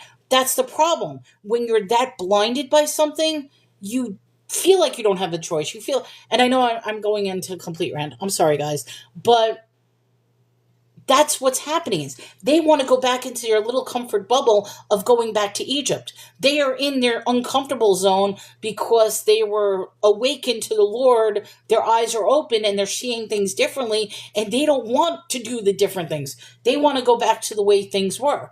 They were happy, they were safe, they were imprisoned, they were in their ignorant little bubble. Okay, sorry. Dangerous sometimes. And maybe I am getting into dangerous territory by talking about this. Like, I don't know. Okay, I didn't miss anything, right? Okay. I don't think I missed anything. Yeah, it's no longer a choice, it's survival and a lifestyle. And you know something? I mean, I'm probably exposing some of my stuff, but I will say this just in regards to the survival and trauma thing and history and stuff like that. I am going to accept, because one of my problems is I blame myself for everything. I do. And I feel people blame me for everything. But I will accept accountability on my part is that yes, I did choose to be in that situation. I chose what happened to me. I also chose, on the flip side, to finally break away, to finally, it may have taken me a lot longer than what it should. So I praise myself and give myself credit that I was able to finally detach myself and leave. Yes, the abusive relation. I was able to do that. And I also say to myself, because I went a couple of years being on my own, and I really, really did some soul searching. So in my head, I hope, hey, did I just re enter in it? Or is this really the one for me? I mean, and I often question that because I even like, there are times where I'll doubt that I'll sit down with Chris and I'll be like, did I make the same mistake? Do you really, I say to him, do you really love me? Like, I find it hard to believe. I don't believe that anybody will love me, but you actually love me, you care for me. And I mean, we always have this talks, and sometimes he gets aggravated by that. And he's like, when will you see yourself through my eyes? When will you see how much you mean to me? And I think that's a beautiful thing. I think that's the part that I'm blind, is that I cannot see myself how he sees me through his eyes. And if I were to truly understand that, then I think I would never have a problem. On the same note, I'm going to put that in terms of relationship with God or Jesus or the Lord. I lack the faith and understanding that God, Lord, Jesus can love me as much as I can love somebody else. And maybe that's okay, yes. That's where I'm leaning to. That's exactly what I'm leaning to, because it ties into, when will I see myself through the eyes of Jesus? I think that's where I'm blinded right now. That's where my doubt, my insecurity, my lack of faith. I mean, I say this in regards to Chris, and I'm not trying to elevate Chris as Jesus, but this is a good correlation. I am actually very fearful of marrying Chris. I'm fearful of it. I am totally fearful. He knows I'm fearful of it. And he's like, why are you, nothing is going to change. And I'm like, but everything's going to change. And he's like, how is it going to? I says, because for the first time, you are choosing me for a lifelong commitment. And he's looking at me like confused. He's like, but that's what we both want. I'm like, yes, but you have to understand, you are actually choosing me. No other man has ever done so. I says, unfortunately, you've already done this before. This would be his second marriage. I'm like, you've already married somebody before. So the significance might not be the same, but this is the first time somebody is choosing me. Okay, I'm sorry. It's very common to not understand unconditional love if you've never known it. Thank you. Yes, and that's normal because you are not worthy. But Jesus willingly unalived you anyway. His love for you is unending. His love for you is supernatural. And yes, I'm tying it together because, like I said, by me, making that promise to Chris in my heart is also making that promise to the Lord, to God, because I do see it as one and the same. And I think that's why part of me is so fearful of it. And maybe that's where the hesitation is for me to receive Jesus, which ties back into faith. Because faith, and I mean, like I said, I'm not making a decision now, but I think that is an important realization on my part. I see it. I understand it. It's right there. I'm grasping it. I think just the problem is it's that final little thing that it's like, someday I will get there. I'm not there just yet. I'm not going to make the decision now. But you're right. Kaz says, I gotta go. Bestie's coming out pretty serious. Oh, and I hope everything is okay, Kaz. We will pray, and I hope everything's okay. Go visit your friend and drive carefully. I mean, it's an hour-long drive, so just be careful on the road. And we will send out a prayer. Everybody say a prayer for the friend who speedy recovery. But yes, it is. You're right, Sarah. It is that easy. That's my one little hesitation. And I'm not, like I said, I'm not backpedaling. I'm just right now. I'm still sitting on the fence, and it gets me like, you can see I'm getting nervous. I get anxiety. I get anxiety because that's another problem I have, and that is making a decision. I do have problems with making a decision, and this is a decision I have to make. So yes, I might have to pray. I might have to call upon him. I might have to really look into this, but that's the issue I'm having. So all you have to do is call out to them. He will meet you where you are. Absolutely. And I know that. And I think that's where I'm getting the anxiety from. So having said that, not that I'm trying to brush off this conversation, I do want to continue with this because I feel like it's important, but that's where I am right now. And it ties into everything. It really does tie into everything. It does. Okay, let me go on. Okay, so backpedal for me. I got to backpedal just to get back to this. So the question I have is, they are now taking the censors from the people who sinned, who he killed, who were consumed by the earth and killed instantly.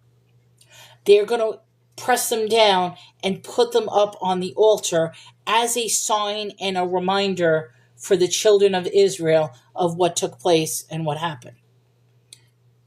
On an evil note, how is that any different than, like I said, a king chopping off the heads of their enemies, putting it on pikes for their people to see? I mean, maybe I'm looking at it from a bad perspective, but let me go on because that's how I'm looking at this. All right. So to be a memorial unto the children of Israel, that no stranger, which is not of the seed of Aaron, come near to offer incense before the Lord, that he may not, as Korah and his company, as the Lord said unto him by the hand of Moses. Okay, hold on. So now, hold on. Did he just change the rules again? It's a memorial unto the children of Israel, that no stranger, which is not of the seed of Aaron, come near to offer incense before the Lord, that he be not as Korah and as his company, as the Lord said by the hand of Moses. Okay, so did he just ostracize a whole group of the children of Israel? Because if you are not born of Aaron, you have no place to bring incense to the Lord. Is that what I'm reading? That's what it sounds like to me. No stranger which is not of the seed of Aaron come near to offer incense before the Lord, that he be not as Korah and his company, as the Lord said unto him by the hand of Moses. But on the morrow, all the congregation of the children of Israel murmured against Moses and against Aaron, saying, ye have killed the people of the Lord. So now the rest of the people are like, you have just killed the people of the Lord. Look at what you did. You just consumed our brothers, our family, our this and that. You just killed these holy people of the Lord. Like, what are you doing? All right, let's see. And it came to pass when the congregation was gathered against Moses and against Aaron that they looked toward the tabernacle of the congregation, and behold, the cloud covered it, and the glory of the Lord appeared. And Moses and Aaron came before the tabernacle of the congregation, and the Lord spoke unto Moses, saying, get you up from among the congregation, that I may consume them in a moment. And they fell upon their faces. Okay, so once again, falling upon their faces. I find it hard to believe that they're doing face plants into the dirt. So is falling upon their faces simply an act of defeat as far as bowing your head? I'm going to say, because that makes more sense to me. Unless it literally is this image of like a body dive, boing, we're falling face first. I don't believe that that's the case. Or is it a more subtle thing where it's like a Muslim on a prayer rug where they're bowing down? Obeisance. Obeisance. Is that what falling on their faces is? But let me go on. Moses said unto Aaron, take a censer and put a fire therein from off the altar, and put on incense, and go quickly unto the congregation, and make atonement for them. For there is a wrath gone out from the Lord, and the plague has begun. Well, that's okay. That's what I'm thinking. Muslim prayer. I think that's a perfect analogy. So he wants him to make an atonement. And Aaron took as Moses commanded, and ran into the midst of the congregation. And behold, the plague was begun among the people. And he put on incense, and made an atonement for the people. And he stood between the dead and the living, and the plague was stayed. Now that they died in the plague were 14,700, beside them that died about the matter of Korah. And Aaron returned unto Moses unto the door of the tabernacle of the congregation, and the plague was stayed.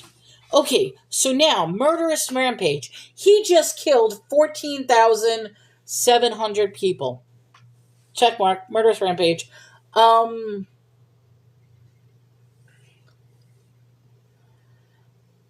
find it interesting because Moses is saying, take a censer and put a fire into it. Go run to make atonement for the people. And he had the censer in hand.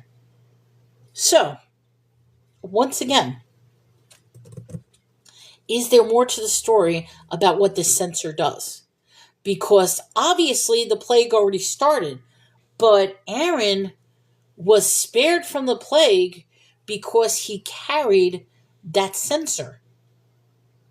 These people didn't have censers in hand. He had the censer in hand. So it's telling me that the incense and this censer is more of a protective barrier because it allows you to be in the presence of the Lord. It protects you from the plagues of the Lord. It's a vessel which gives an offering to the Lord. I think there's more to the story. I really think there's more to the story, but it's an interesting thing. So Aaron returned unto the door of the tabernacle, and the plague was stayed. When it says the plague was stayed, does that mean the plague ended, or the plague is still there and still going to be killing people? That's one question. That's chapter 16, very last verse. Chapter 16, verse 50. I just want to see what this says. Okay, Living Bible.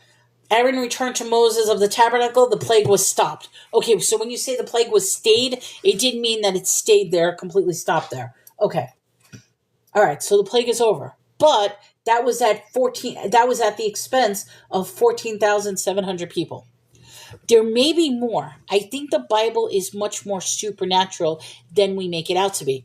I'm going to say this, Sarah, as well. And this is the part that I'm going to defend 21 for a minute, and I really believe that no matter what version you read, what we're reading now has already been mistranslated, has already been deleted, has already, I mean, I really believe that there is so much. I mean, even like I said, look at the Ethiopian Bible. There's 66 books, more books than there is now. So there is stuff that should be in here that has already been taken out.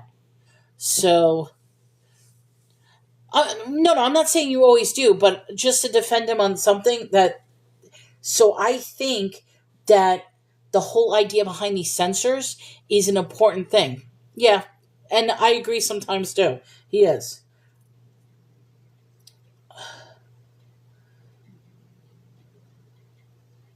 I'm just trying to think. I just feel like there's more to the story and we're missing it.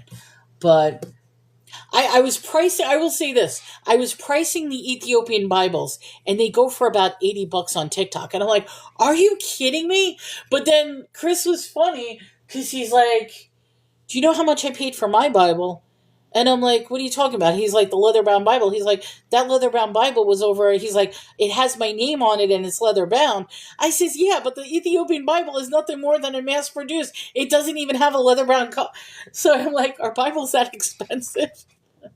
But then again, I also know, like, for example, that Freemasons Bible, I've had offers already for people who want to buy that. And I'm like, absolutely not. I'm keeping that because, like I said, once I finish this, I want to do a deep dive in the beginning of that Bible because the first, like that much of the Bible before we even get to Genesis is all the history of Freemasons. So that's something I'm interested in reading, but I don't want to read that yet until I read this. I'm shopping for a Bible, my husband, and they're so yeah. Chris said his Bible was $150 alone. So I teased him. I says, "So why am I reading it, and not you?" I laughed. No, I mean, I said, "It's your Bible, and I'm reading it." Yeah, I didn't realize how expensive. And I keep saying to him, I says, I'm going to find one in the wild. And he looks at me, he's like, you're not going to find it. I says, you have no idea what ends up happening when I go to certain stores and something tells me, go to the store on this day, and I find things that are amazing. I've always been that way. I find things in the wild that at the time there's no significance, but it will come into play when I need it. So I really think I'm going to find an old one in the wild. I like finding old books. I mean, in fact, this is so stupid. Has nothing to do with the Bible, but I recently found a book of Sweden from 1922. And what it is it's literally a travel guide to Sweden. And I want to look at it very, very carefully because there's lots of maps, there's lots of historical references. I'm actually going to read it, but I have to be very, very careful. But the fact that it's such an old book that gives the history of Sweden, aside from that, and this is a funny thing, I have a whatchamacallit? I have a school math book, 1922. So the book on Sweden is from 1922. It's old. I also acquired a math book from elementary school, and this particular book was from in the 1940s, like early 1940s. And what's interesting about this book, which I also had an offer on this, and I'm like, nope, I'm going to hold on to it. But what's interesting about the book is the math problems, and this is a United States book. The math problems includes references to Germany, including symbols and everything on how to do mathematical problems with the N word, the race of people in Germany that starts with an N. So I thought that was funny. I'm like, this is a United States elementary book giving mathematical problems on how the German N's do business. So I'm like, nope, we're going to keep that aside too.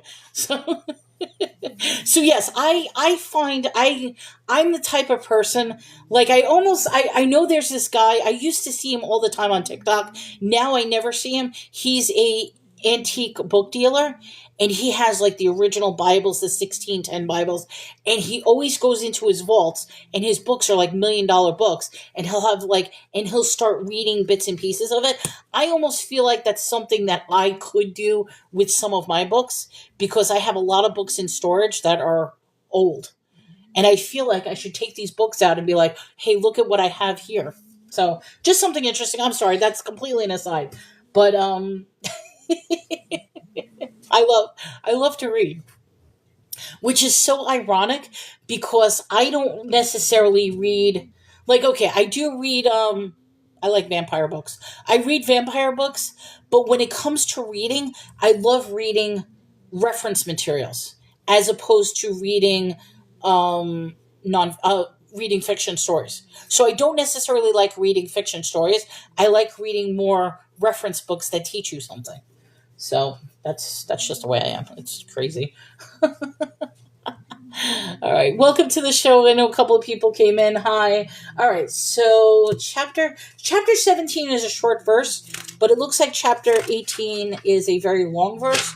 So let me go on to 17, and I'll probably end after this because I do want to see what happens. Because right now, once again, murderous rampage. He just killed a whole bunch of people again.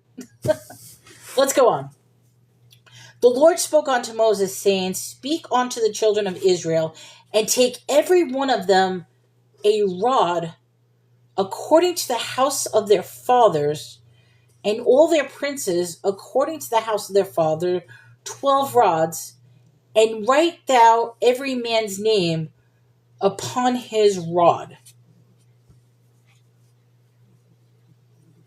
My first question, what the hell is a rod? What is a biblical... I shouldn't say what the hell. I'm sorry. What is a biblical rod? A rod symbolizes authority, guidance, protection, and discipline, often linked to a shepherd's staff for leading and correcting, a ruler's scepter for power, or a means of correction, representing God's presence, comfort, and judges people. From Moses' miracle rod to Christ's rod of judgment. Okay, I'm pausing for a second. I'm pausing right off the bat. So now, A, this is going to be some sort of stick that they can write a person's name on.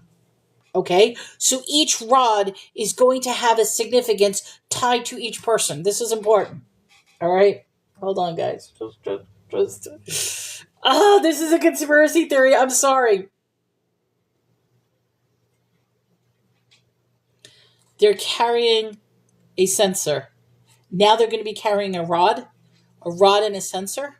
Why do I feel like this ties into this is something I feel like there's more to the story, because all right, pause a minute, guys. I gotta pause. Just follow my craziness for a minute. You're gonna say I'm totally off the mark, but just follow my craziness. Okay, one, what if these people are not human? They're not human. Let's just say they're not human. They were separated for a very specific reason. And we're assuming that these people are human. We're assuming that. What if they're not exactly what we are? So now, they got this rod. Because even Moses had his rod when he parted the sea. When he was with it was a staff, a magic staff. When he was doing the plagues in the Pharaohs, he had this rod. So, can it be a harvester of energy? Can it be a point of where you could draw power from the sky? Can it be a magical thing, a wand? Okay, so that's number one. You've got this. That was God's supernatural. Okay, yes, that's what I'm saying. Is the rod a conduit from the supernatural into, like, you're holding okay, am I making sense, or am I not making sense? So is this like a harness of the supernatural power through this stick? because that's what happened with Moses with the pharaohs. Each time he smacked the rod down, and Aaron did too, each time he smacked the rod down, a miracle happened. But Jesus said he would do greater works than him with the help of the Holy Spirit. So I have a feeling there's a significance between these rods, particularly if they're tied to each person whose name is going to be put upon it. So it's each person's personal rod. I believe the great influence of Western Church is saying that we aren't supernatural, and we are. Okay, so you're saying that the church is denying that we're supernatural, but in actuality we are, so they were suppressing our supernatural capabilities? Because that is a conspiracy theory, that we are spiritual beings. We are holy beings. Dare I say to say what we are God in a way without actually being God. We are in his image. So we are these energetic supernatural beings, and we are being denied that. So now we have this rod and this sensor. I feel like this ties into play for a little bit. But I could be completely off the mark. I don't know. I think it ties in. But let me go on. We're on chapter 17, verse 2. Thou shalt write Aaron's name upon the rod of Levi, and one rod shall be for the head of the house of their fathers. They shall lay them up in the tabernacle of the congregation before the testimony where I will meet you. And it shall come to pass that the man's rod whom I choose shall blossom, and I will make to cease from me the murmurings of the children of Israel, whereby they murmur against you. Okay, so the rod is going to turn into a tree. It's like I'm assuming it's a rod of wood, and it's going to blossom. It's going to be a tree. We aren't God, but we can have the Holy Spirit in us. Absolutely. Let me just see if there's anything. Okay, no, nothing else. Okay. Sorry, guys. All right. Moses spoke unto the children of Israel, and every one of their princes gave him a rod apiece, for each prince one according to their fathers' houses, even 12 rods. And the rod of Aaron was among their rods. And Moses laid up the rods before the Lord in the tabernacle to witness. And it came to pass that on the morrow Moses went into the tabernacle of witness, and behold, the rod of Aaron for the house of Levi was budded and brought forth buds, and bloomed blossom, and yielded almonds. Interesting, almonds. So it was a tree. It went into almond tree. And Moses brought out all the rods from before the Lord unto all the children of Israel, and they looked and took every man his rod. And the Lord said unto Moses, Bring Aaron's rod again before the testimony, to be kept for a token against the rebels. And thou shalt quite take away their murmurings from me, that they did not die. And Moses did so, and the Lord commanded, so did he. And the children of Israel spoke unto Moses, saying, Behold, we die, we perish, we all perish. Whosoever cometh anything near unto the tabernacle of the Lord shall die. Shall we be consumed with dying? Okay. I'm going to stop here because that's a good question. So now I have a few thoughts. So now everybody had a rod, including Aaron. And they put the rod in the church, and whichever rod that blossomed was going to be like the chosen one, the one.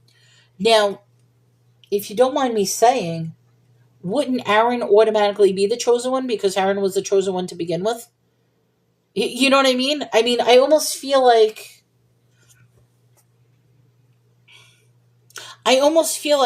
that was an unnecessary point to prove. Like I almost feel like that this was due, and maybe I'm looking at this wrong.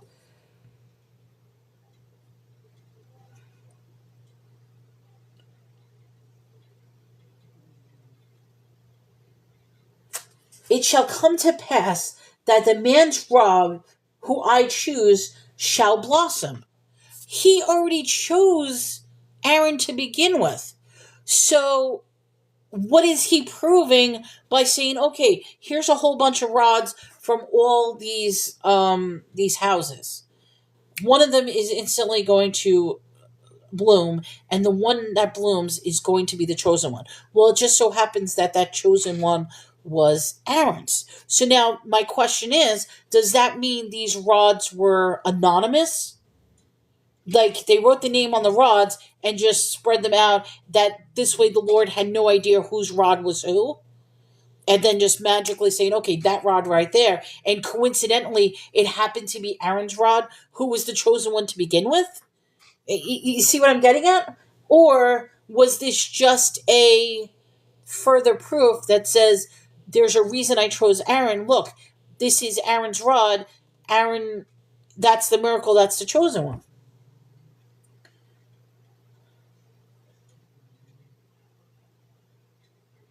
I guess he's trying to prove a point that, yeah, so shut your murmurings up. Be quiet about this because look, Aaron is the chosen one, so listen to him. I I might be looking at that wrong. Am I looking? I mean, does that make sense, or that does that not make sense? I don't know, but it makes me feel like he just completely did a moot point. Like they're protesting that why is Aaron and Moses getting all the power because they're acting like kings. So he's like, fine, you want to see what the case is? Everybody, all the houses, putting your rods with your name on it. One of them is going to be chosen. Oh, and Aaron, I want you to put your rod in as well. Which, if I'm not mistaken, his rod should have never been in the first place. If I'm not, because he's, well, whatever. But yeah, Aaron, you're going to put your rod in there too. And then all of a sudden, bam, here's a miracle. Oh, look, Aaron rod sprouted. Not just because Moses, I feel like it's to prove Aaron is the chosen one, not just because Moses said so. So that's, I guess that's what I'm asking. Was there a bit of anonymous nature to the rods? That the rods were completely scattered about and the Lord wouldn't have known who rod was who? And he just made one magically sprout, and it just so happens that the one he made sprout was Aaron's rod to begin with. I don't know. That's like, to me, that's a weird. To me it doesn't prove anything. Like, should the significance of that prove something? Um, I don't know.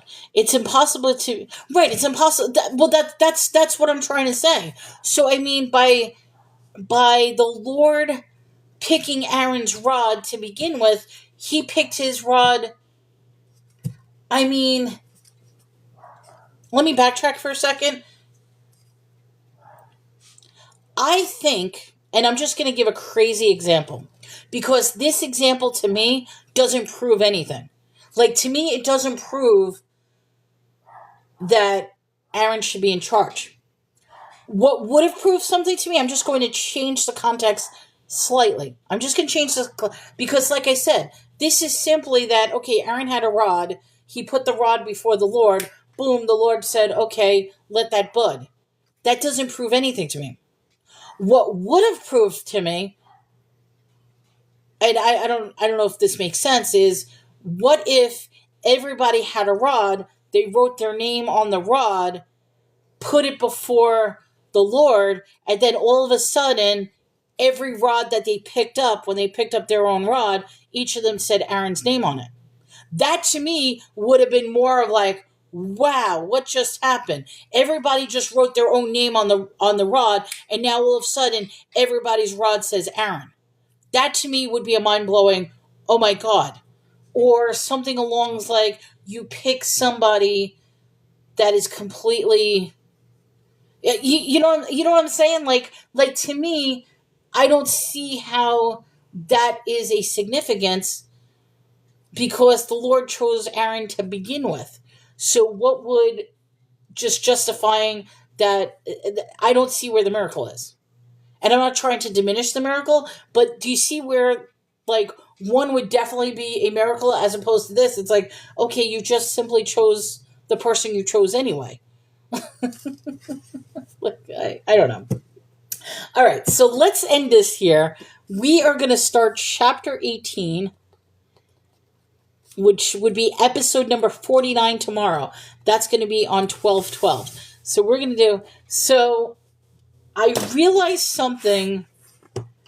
I realized something today, and I feel bad. I probably shouldn't feel bad, but I feel bad.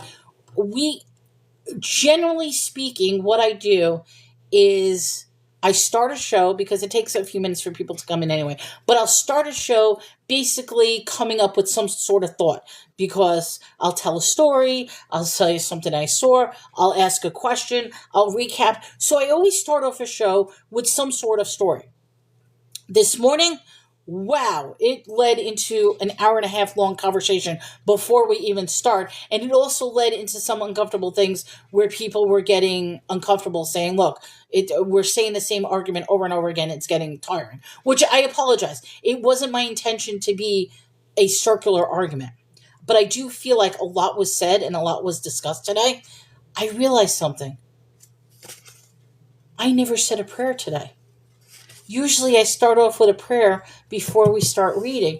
And it's interesting because I did call onto a prayer for Mr. Green who came in, and also for Kaz's I guess friend or cousin or something that's in the hospital with a brain surgery. So I almost feel bad. So you know something? I'm going to say let's end with a prayer because I feel bad for not starting with a prayer. Because I always start the show after I give my little tidbits. I always start with a prayer for clarity. And I realized in today's show, I never said a prayer, even though we had two prayer requests. So let's end with a prayer. And then, but tomorrow we're going to do it'll be episode 49. What did I say? I wrote 49, chapter 18. So, chapter 18, episode 49 will be tomorrow. But you know something? I do want to pray. So, dear God, I thank you so much for this day. I thank you for the understanding, the questions, the clarity. Even though it may seem that I'm lost and confused, with each time that I read and learn from you, it has been an eye opening experience. I want to pray for Mr. Green. I want to pray for Kaz's family member and anybody else who looks to you and who opens their heart. Amen. Okay, so, wow. But guys, it's now almost 2 o'clock. I do have to. Oh, that was beautiful. Oh, thank you. I still got to learn to pray, but I realized I forgot to pray today, and that's weird. Oh, maybe that's why it was all circular arguments, is trying to tell me to get back to the beginning. I don't know, but I did want to end in a prayer because I think that's important. So, all right. So with that, guys, I hope everybody has a great day. Stay strong, stay positive, smile.